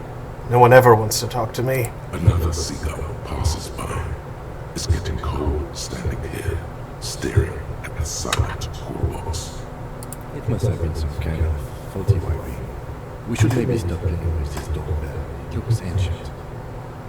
You press the number sign on the keypad that terminates the call. 12 name cards on the call box read.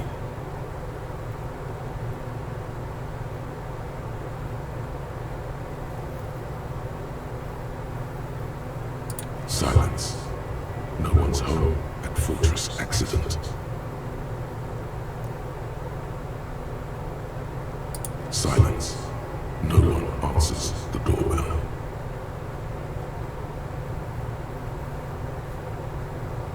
Silence. No one answers your call. This button looks new, but someone has removed the name card. Nothing happens when you try to ring it.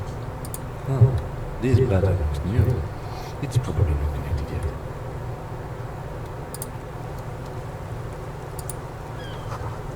Rue de Saint-Ghislain, 8B.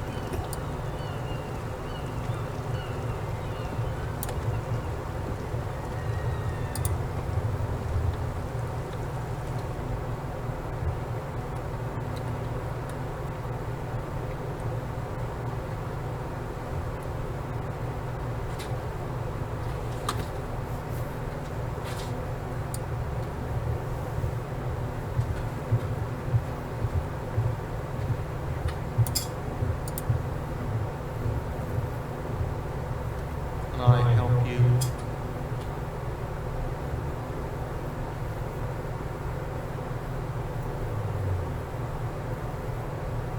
Mine? No, it belongs to the Whirling in Rats. Thank you for clearing that up. Why do you keep the container locked? Why? To keep the hobos and drunks out. That's why. And the neighbors too. They put their trash there. They don't pay the garbage company. I thought as much. And are you the only party with access to the trash container? Well, yes. Us and the garbage disposal company. It seems a little callous, doesn't it? Something stirs in you. I wonder what this feeling is. Prod at him and find out. We need those keys. What do you need them for? It concerns the case. Please cooperate. Just bring them back once you're done, please.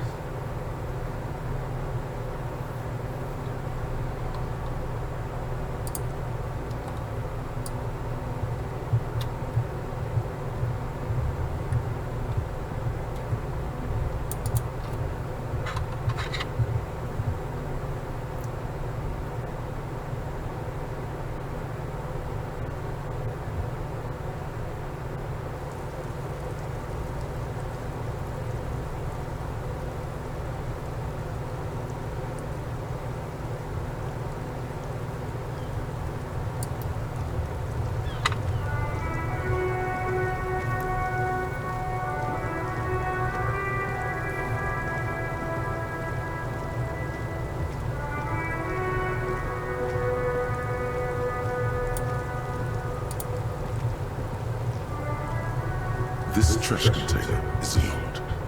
With a well-oiled crack, the lock pops open. It should now be possible to simply raise the lid. Don't. Maybe you shouldn't. Didn't I just have a premonition that there's something in there? There is, but you won't like it. Sweat forms on the ground. Your hand is still on the lid. The smell of rotten food rises to greet you. You see soggy cartons, dirty rags, and organic waste. We're just in time. This hasn't been emptied for over a week.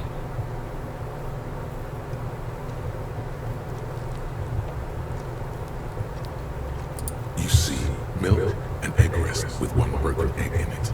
Some pasta wrapper. Picking up the soggy packages somehow feels familiar. A box falls into pieces in your hands. Batiste Soleil cereal. There are plastic pasta packages below. And turbo noodles. Nothing of note, however. Among the threadbare kitchen towels, something catches your eye. A pair of denim trousers. As the legs of the slime-covered jeans begin to unspool from the garbage, a rank corpse smell fills the air. The victim's clothes? Cadaver number is faint. If these belong to the deceased, they were removed when he was still in the early stages of decay. Drop them in here, officer. Lieutenant produces a black plastic bag marked evidence from his pocket. Guitar mark, blue jeans. Okay. Empty. Or empty. He wore them with a belt, too. A white belt. The loops appear strange, but the belt is missing. That's it. Do you see anything else in there? I have another bag here.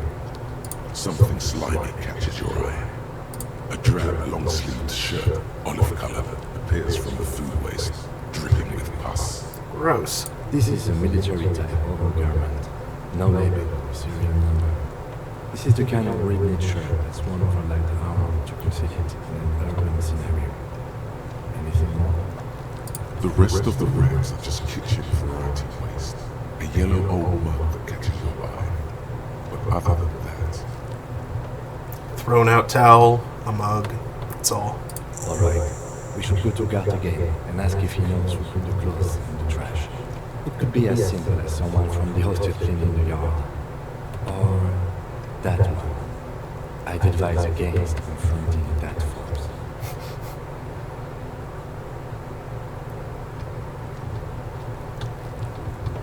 Think someone from the Whirling might have been involved, maybe?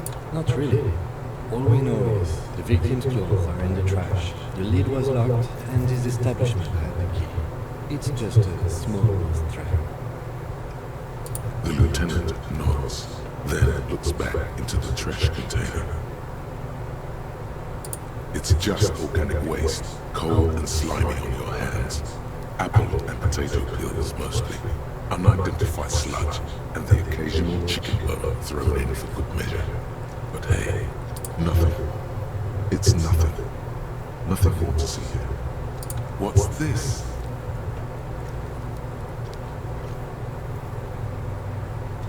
A blue piece of plastic sticks out from the apple peels. It's shiny. Looks like the corner of something. They look badly damaged, but you can still make out forms and notes, written in a man's handwriting.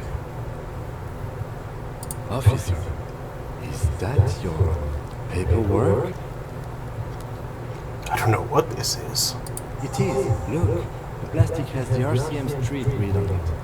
You've even got an autopsy form in there. A miserable-looking slip of paper sticks to the board. If you don't mind me asking, how did this get in the trash?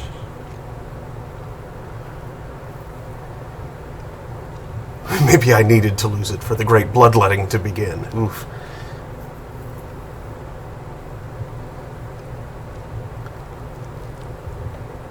Someone from the Whirling threw it in the trash? I don't know, I'm boring.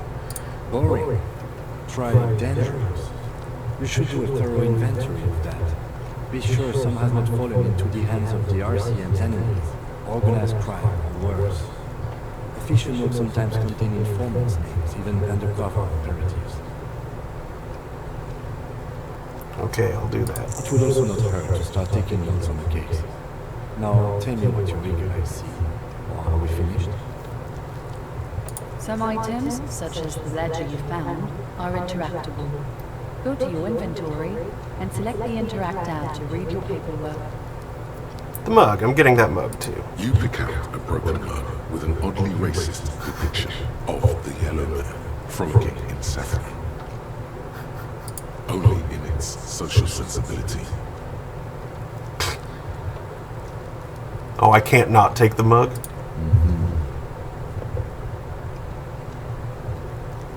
You've acquired an interactable item. Investigate this item further by going to the Interact tab in your inventory. The container sounds a muffled gong. That's one thing on the list. I think we got it all.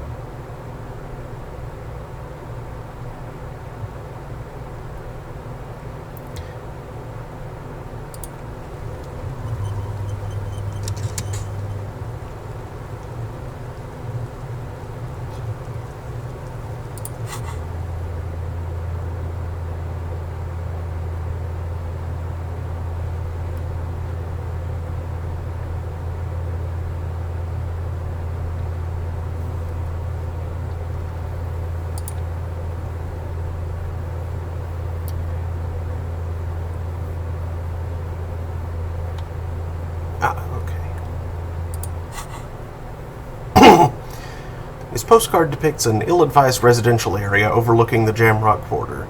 13-story buildings line the hillside like sarcophagi, an ominous fog already rising from behind. These are the last boom years. In 39, the project fails catastrophically, leaving behind an opiate and hepatitis B-infested slum.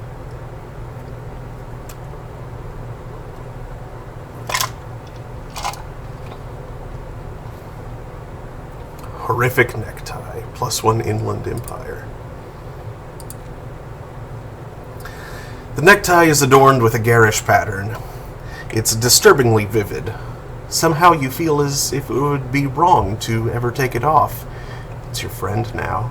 You will betray it if you change. You will betray it if you change it for some boring scarf.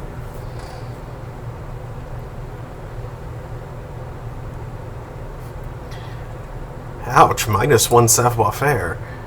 They may have lost some of their luster over the years, but these green crocodile leather shoes fit you perfectly. I barely even have enough savoir-faire to take that penalty.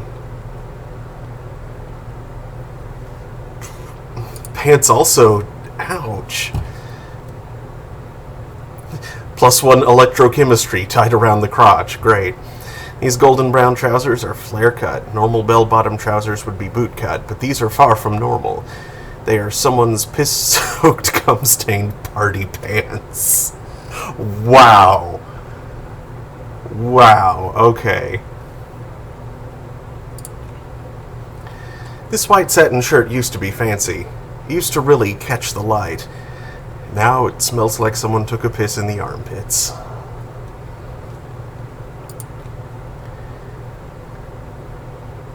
Disco-ass blazer. Looks like someone skinned this blazer off some long-extinct disco animal. It has an enigmatic white rectangle on the back and the right sleeve.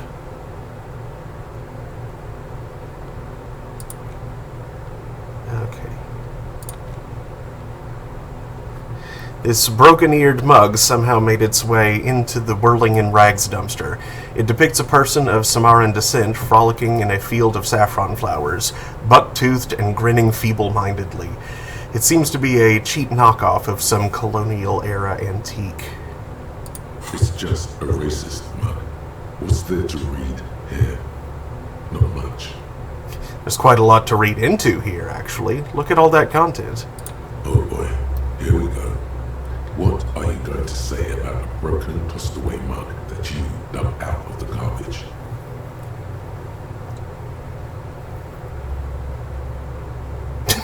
I'm going to push this into the face of every merchant I find and tell them, is this your inane ideology? And tell them this is your inane ideology. By denouncing it, I can earn political capital to mask my badass hustling, i.e. fraud and embezzlement. I'm going to use it as an example of what not to do. That's very simple, but oof.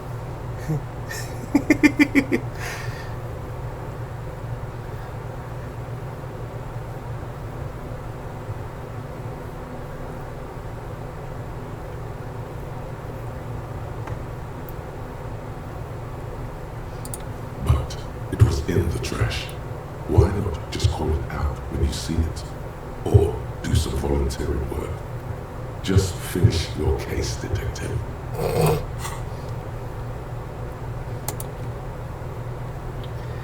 This is the ledger you found in the trash. It's full of notes written in a man's dense cursive. Have a closer look. Maybe it can be salvaged to start keeping notes on the case. It's the ledger you found in the trash. A pitiful cabbage of white and yellow papers hanging from plastic board, barely held together by a metal clip. This sad display is made complete by the faint smell of urinal cleaner. Anything else? There's a piece of toilet paper, or is it clean tissue? No, it's toilet paper, desperately sticking to the back of the blue plastic clipboard. It's a metaphor for you. Below the pathetics, terror. Do not look into its blue heart.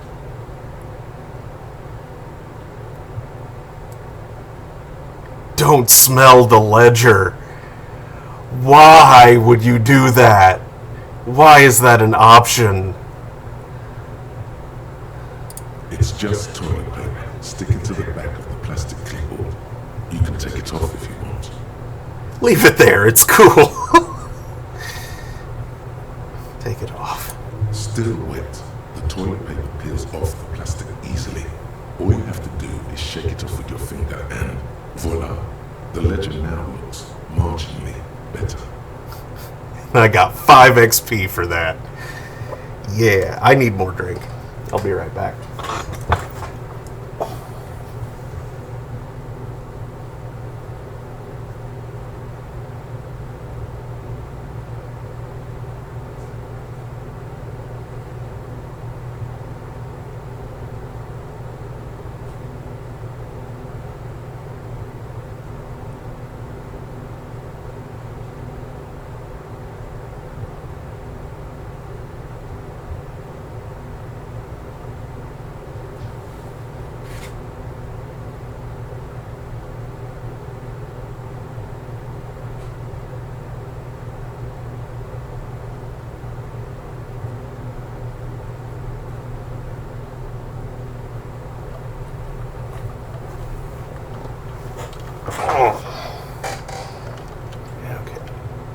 An aluminium block runs the width of the board, biting down on the paperwork. Its crocodile teeth are the only thing keeping the papers together.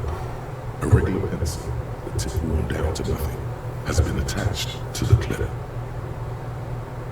The surface is interrupted by a silvery sticker. It's rectangular, sparkling with iridescence. You don't know how you didn't notice it before. It is similar to the RC watermark on your blazer the lieutenant mentioned.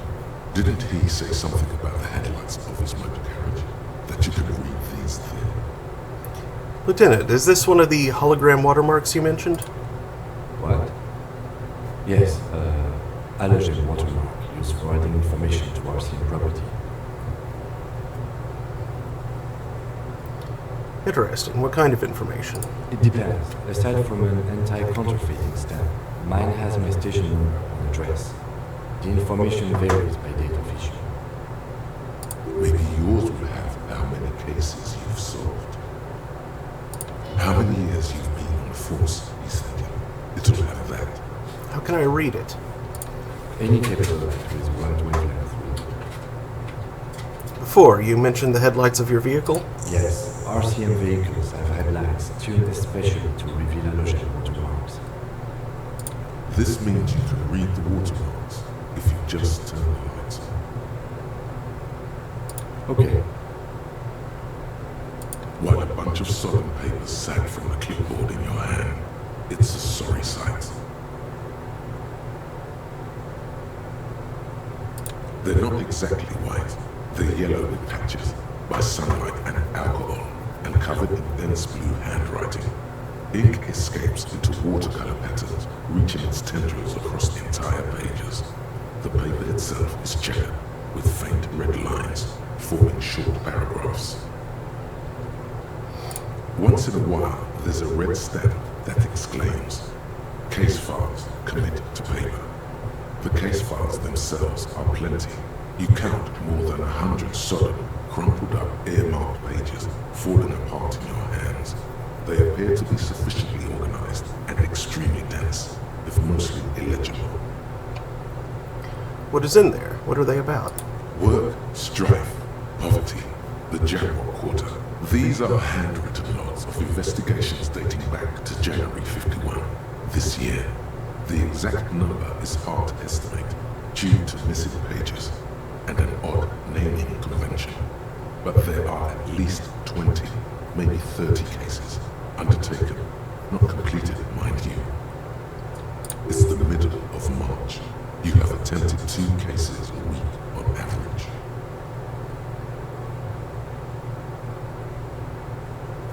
There was mention of a naming convention here? Yes, it appears you employ a, shall we say, robust yet literary system. Each investigation has its case number written on the margins, yet, still more tellingly, most are accompanied by a name. A title, one might say even. One that draws inspiration from snoop fiction and Vespertine cop show staples. Oh my, and they're written in capital letters too. Yes, all caps. One is called The Next World Mural. Another, The Square Bullet Hole Murders. Another yet, The Unsolvable Case. Others appear more light-hearted. The guys on a couch in an unexpected location, and the murder at the hookah parlor. Even the rare article-free collapsing tenement. Murder features prominently throughout. It's going to take an effort to piece these case files together, but it can be done. Once you're done inspecting them up close.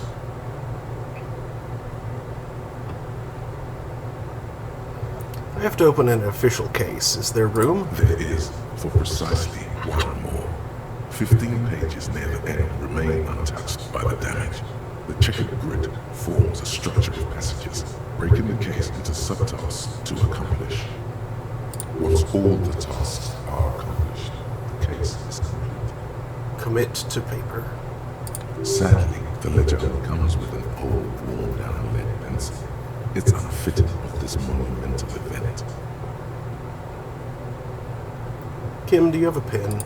The lieutenant looks at his blue notebook. 2 fat, shiny pens hang from the binder, like large caliber bullets on an ammo belt. It's downright incriminating. He has little choice but to give you one, although he really doesn't want to. He is not really saying anything, just standing there, looking at them. Fine, I'll just use this crappy pencil. Absolutely motionless at first, then animated, slowly, imperceptibly even. The lieutenant begins to browse his notes again, leaving you to the case files. The threat has passed. He is thankful it has passed, and that he's gotten to keep both pens. Onto the paper with a brash free hand, uncannily similar to the rest of the letters. The wording comes easily. It's almost robotically simple, a language developed for mental rigor and simplicity. Inspect the victim's body. Interview the cafeteria manager. It's not exactly poetry, but poetry would be out of place. A satisfying slash sounds across the paper. You're done, it seems to say. And you, and you. Things to be done, and things already done. The composition of reality. This is an extremely useful tool for a detective of the Citizens Militia. Now all that remains is to name the case. Lieutenant, have you by any chance named our case? No, actually. Any ideas? Shit on a stick. The Furies are at home in the mirror. The Hanged Man seems pretty straightforward.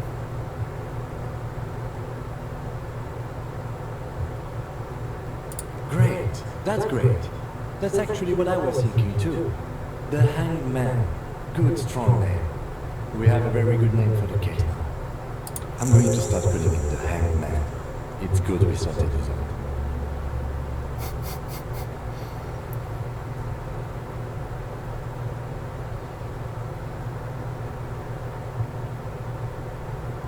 I'm done inspecting. You don't exactly close them so much as distance yourself from the smelly papers. They're a little further from your nose now. Browse the yellow papers. In the back, you see thin, translucent copy of paper. Some neon yellow, some bright red, all covered in boxes, like marching armies. These look like official forms, waiting to be filled out. I'm gonna grab a snack real quick.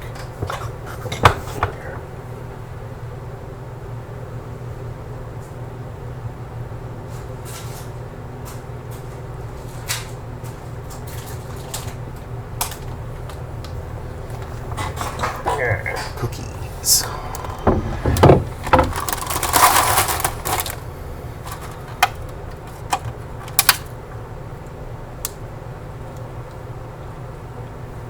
Then rip them from the binder and hand them out, according to Title 4. 3. The topmost are misconduct fines, the middle ones are station calls, and the bottommost are field autopsy forms. Each is easy enough to make sense of. You don't have to be an intellectual giant to do police work. A dozen pages of thin copy paper, bright red in color. You see the parameters of a deceased human form waiting to be filled in.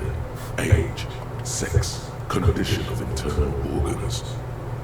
These are quite sinister in turn. They give a date and time for the person to appear at the specified precinct police station. Below the call are the criminal charges you risk by not appearing. A monetary penalization ranging from 20 to 250 real.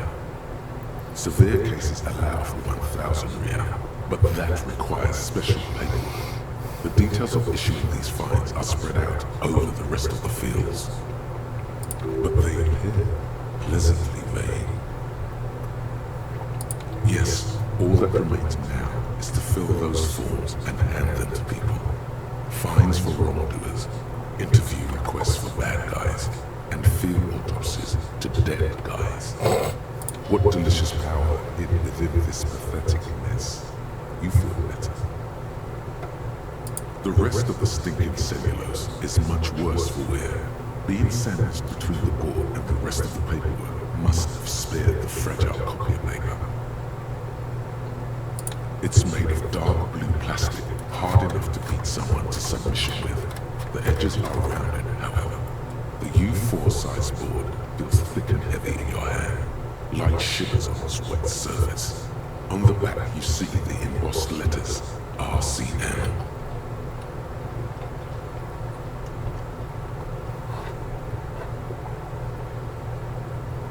Something rattles inside, ever so lightly. Is there a hidden compartment? Permeables. It's not hidden per se. The compartment is made for permeable materials that would get damaged if something happened to it. The plastic shivers like lapis lazuli, but it is not see-through. You cannot see to its center. Blue. The blue heart. Don't look into it. With your hands, U4-sized pages hang from the clip screwed to the top of the board.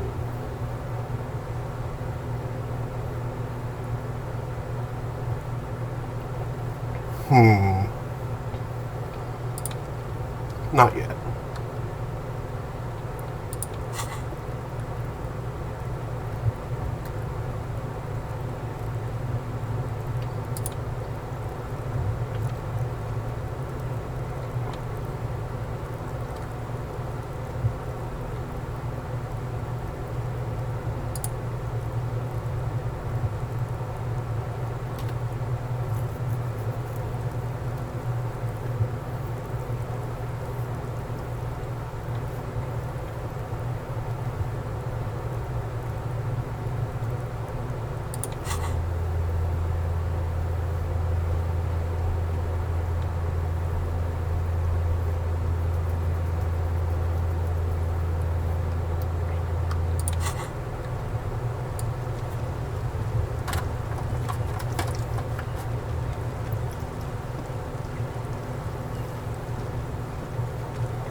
Wait, do I still not have a way to get the body down?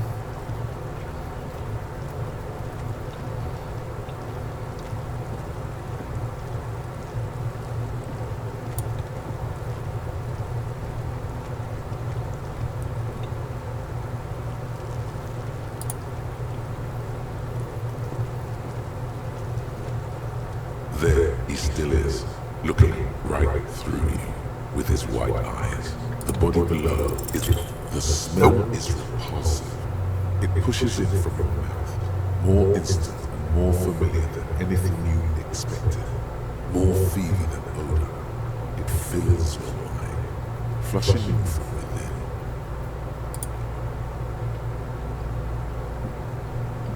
Nope.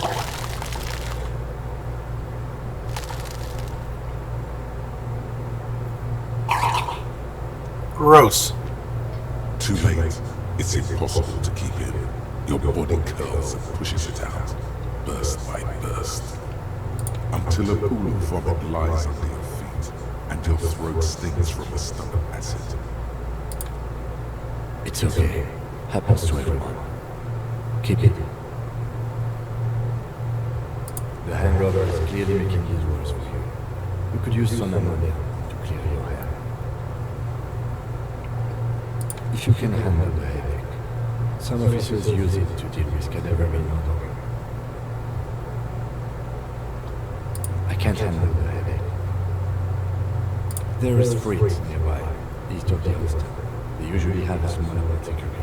If they don't, there's a greenhouse here, and a gardener with a wheelbarrow will come on the whirling rags. If she works here, she might have something for us. Pretty clever. Acquiring ammonia will provide a modifier to the white check. Modifiers make checks easier and allow you to retry them.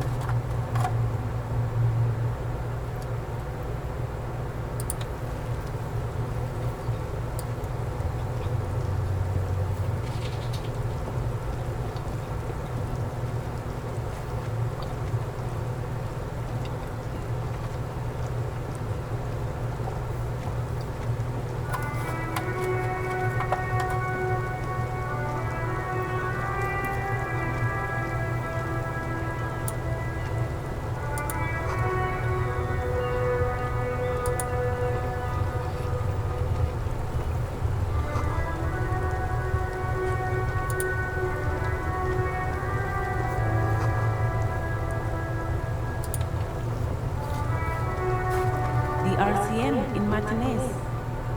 What can I help you with?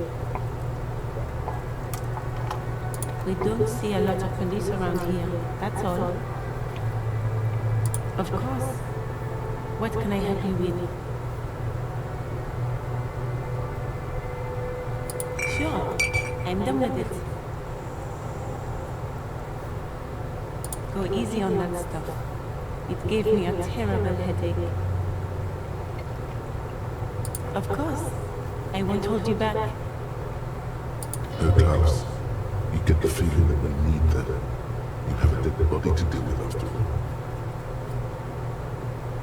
Sure, keep them. I have another pair.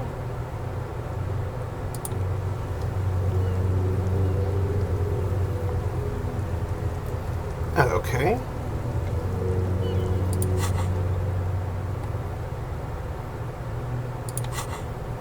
Well then.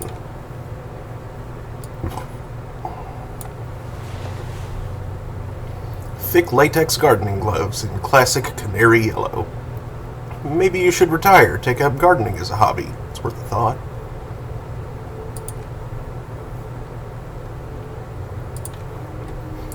The handkerchief given to you by Lieutenant Kitsuragi. One corner is adorned with lace and a tiny embroidered portiere. A thin glass tube wrapped in cotton netting used to treat fainting spells, produced by Saint-Baptiste Pharmaceuticals.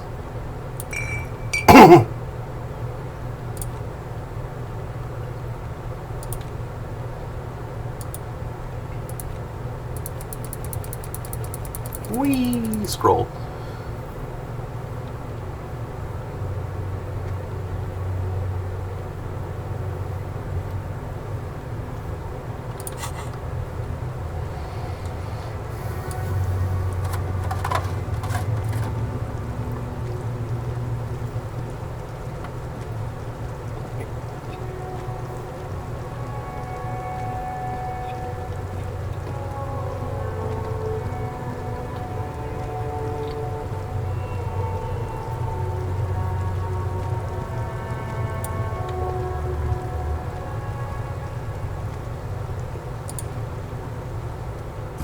He still is, looking right through you with his white eyes.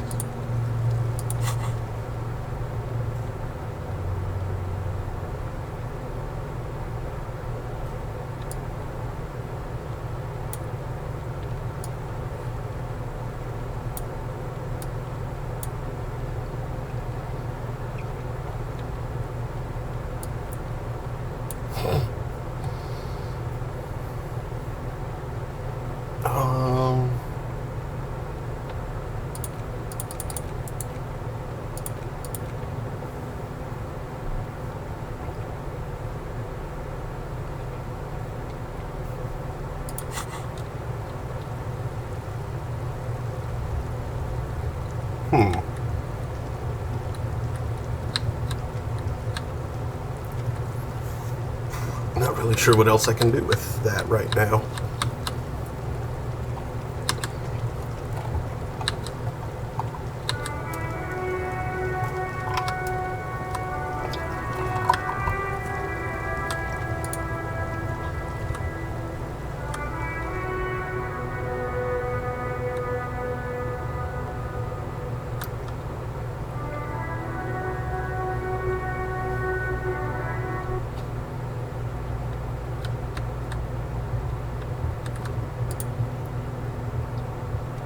Hello again, sweetie. I see you've met up with your colleague. The lieutenant nods politely. Wait, who's Sweetie?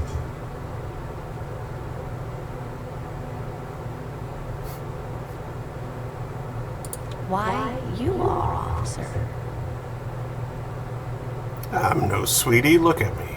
You're a handsome man, officer, with your mustache and your chiseled jaw and that silly dimple on your chin. That stupid dimple has only brought me suffering. Wow! Wow, what an answer. You must forgive me. I'm getting so scatterbrained. I completely forgot to introduce myself. I'm Lena. My husband Morel and I are staying with our friend Gary just down the street, but I come here for tea when they're away. This Lena is wacky enough for them to cook. Hire her on the spot.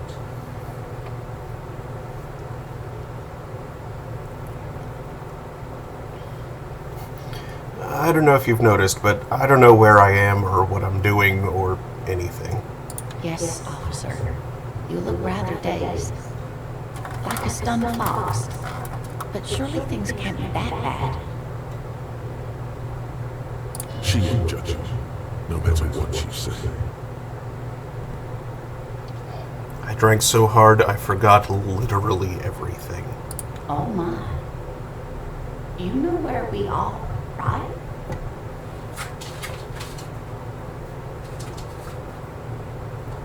We're dead, haunting each other. We're ghosts. That's right. And where is the Whirling in Rags cafeteria itself located? Yes, indeed. We are in the fine city of Revachol. Honestly, I don't know diddly squat about Revachol. What kind of place is this? How would I even begin to tell you? Revachol is the most beautiful city in the world. We're fortunate to be here, you and I. I haven't seen very many other cities personally, but everyone says so. Revachol is a rare jewel. This city used to rule the world, though it has seen better days. There's a pause as she studies your expression. You must look quite lost. And I feel it. Get back in there. Speaking of history, you know what year it is, yes? It's the year 973.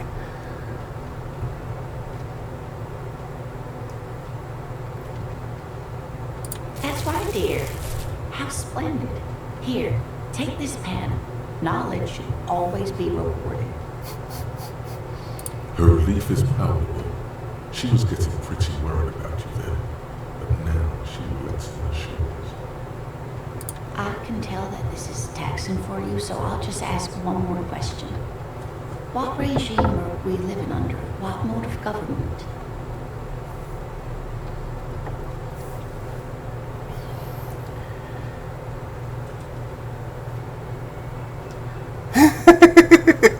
We are governed by intelligent machines that perform calculations to determine the freest market. Everyone hustles and grinds like a badass missionary.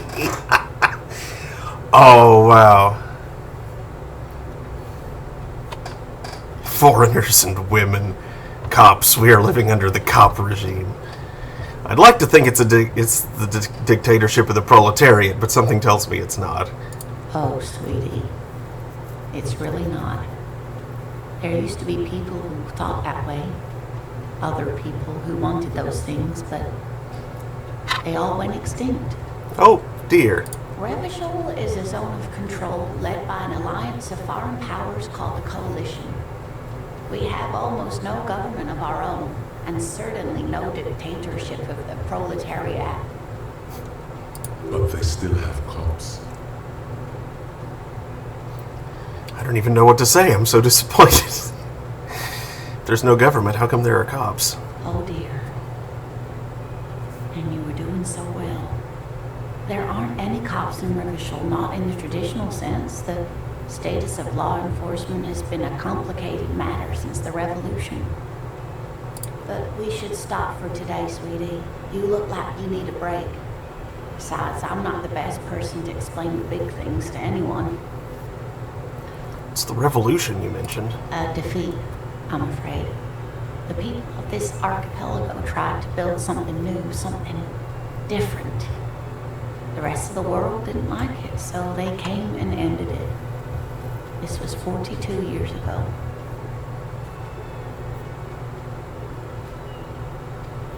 What does that have to do with there not being any cops?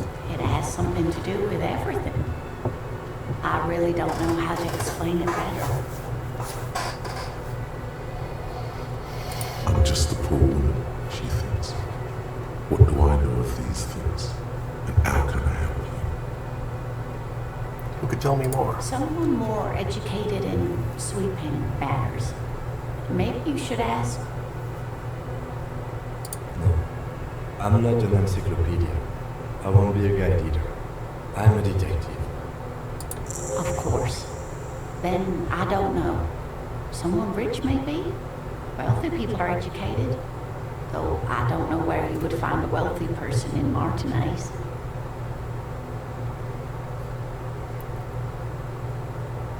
How'd you like to roll with me? Whatever do you mean? I want you to be my wheelchaired partner in fighting crime, ridding backyards of corpses, catching sequence killers.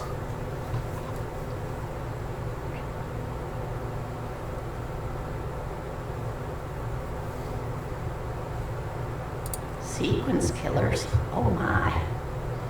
But I think you already have a partner, sweetie. A partner who needs you to help him get a corpse down from a tree. Gil, of course! I forgot I had you!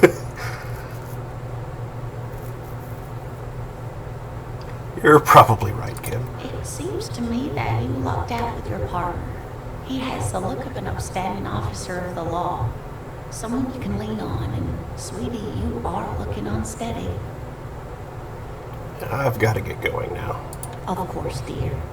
Good luck with your case.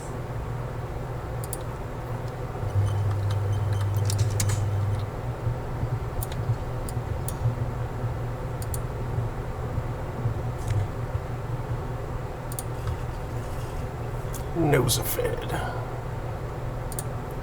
Can I help you?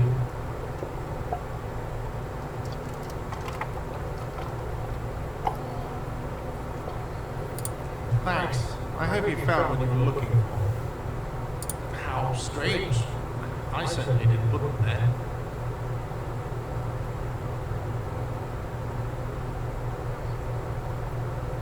Could someone on your staff have put them there? Sylvie had the keys before I got here, and I can vouch for her. I can vouch for all my staff. None of us would tamper with the crime scene. The trash collection service, CS Municipal. I don't see why they would put anything in the trash. Ah, the elusive CS Municipal. I doubt we'll be able to track down who was sent here last and when. This will have to be one of those little threads that solves itself down the road. Thank you anyway.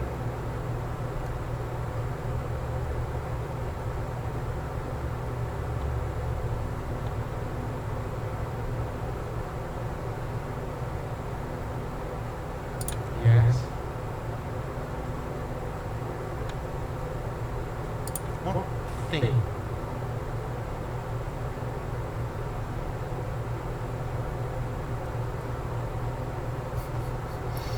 Why can't I go into the kitchen?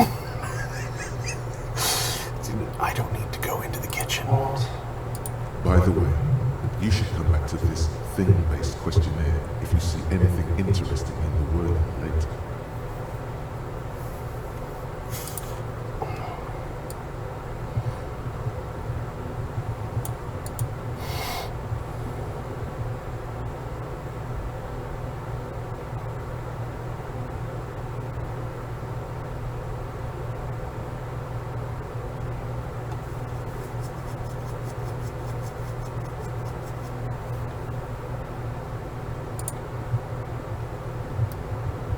The door is closed.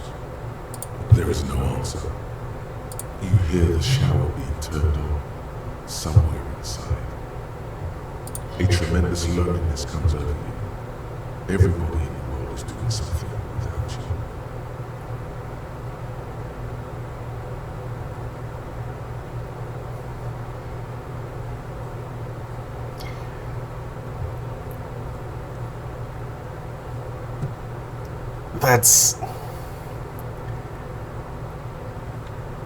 That's sad and pathetic, and I totally sympathize. The door is closed.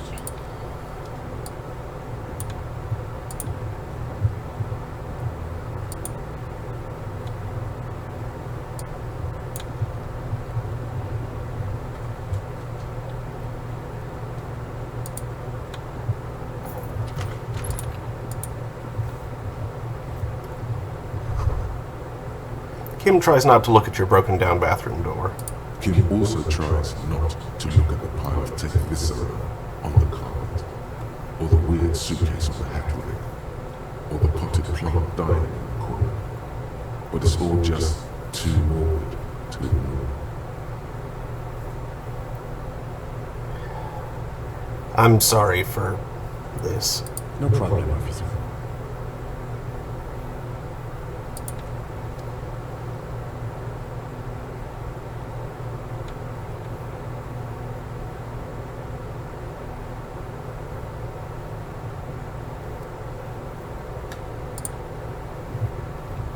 The bed is cold and not particularly inviting, but it's yours. The sheets look awful.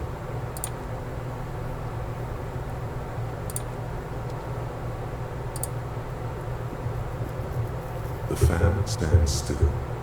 A terrible mistake. Turn the lights off immediately. You can practically feel the photons burn a hole in your brain. The lights are off.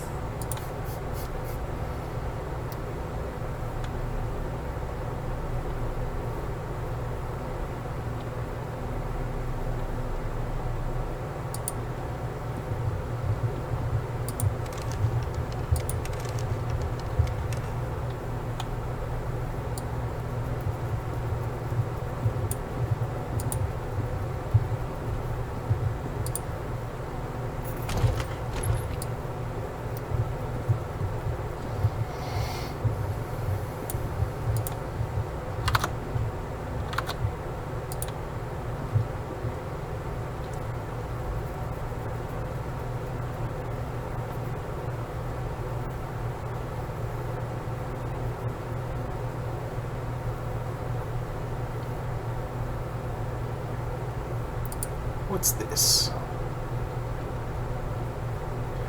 I don't know what that did.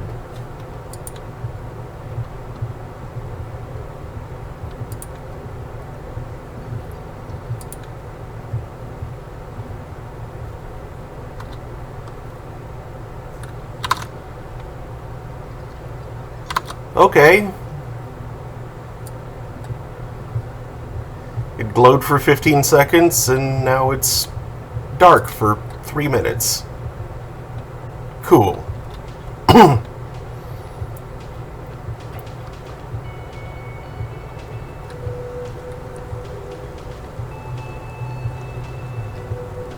That sounds so familiar.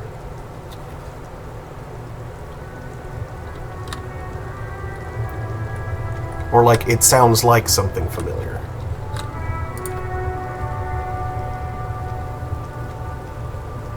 Before you stands a motor carriage.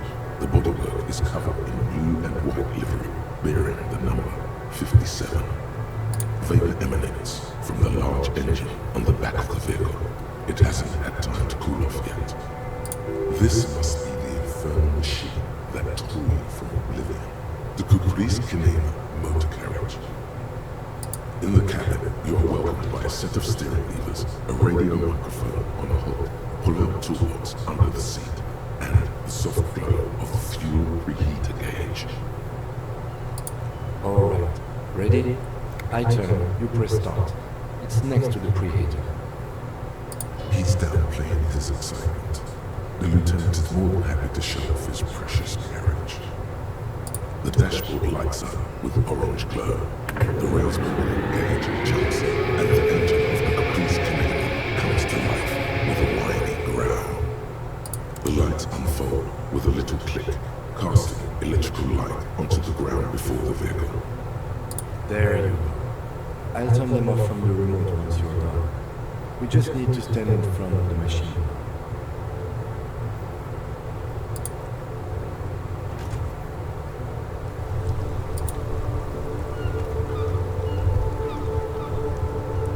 As you hold your latest click under the headlamp, an iridescent hologram appears. A street grid and the veins of a great river. A familiar sensation washes over you. There she is. Revachol West. Around the borders of the watermark are dozens, no, hundreds of micro-perforations. The rectangular watermark is overlaid with the logo of the RCN, and yet the major arteries of Revachol are all recognizable. They shimmer in the Kinema's headlights. A rat brazenly darts past you and disappears amongst the stopped lorries. In the distance, a child somewhere shrieks. A woman reprimands her in a voice no quieter than the child's cry. Ah, Martinez. Let me see. Right here.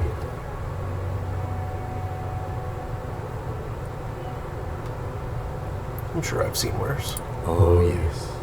Cold City. Le Royaume. The burnt-out quarter. There are many of them, and they are divided into 3 separate rows. The first row has 18 dots.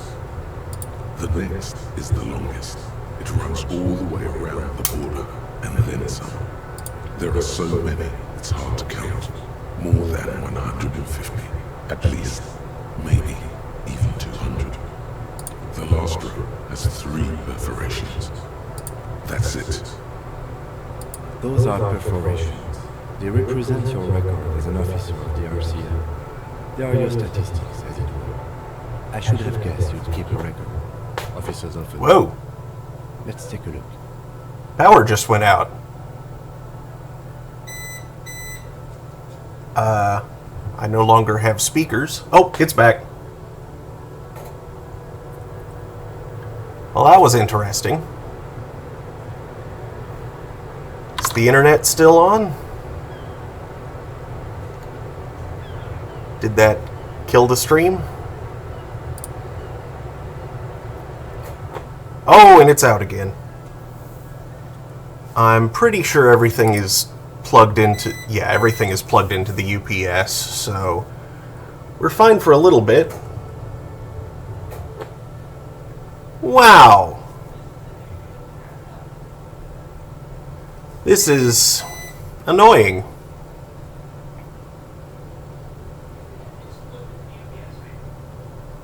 What?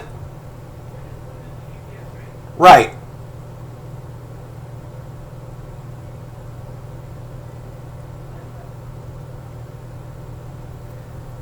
I hope it doesn't stay out.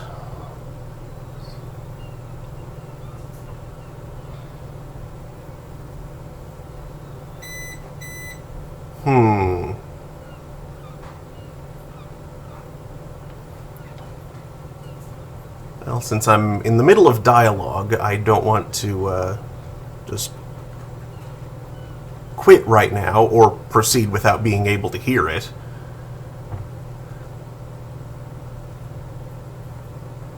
But, yeah. Awesome. Was the lamp here on 1 click or 2? 2.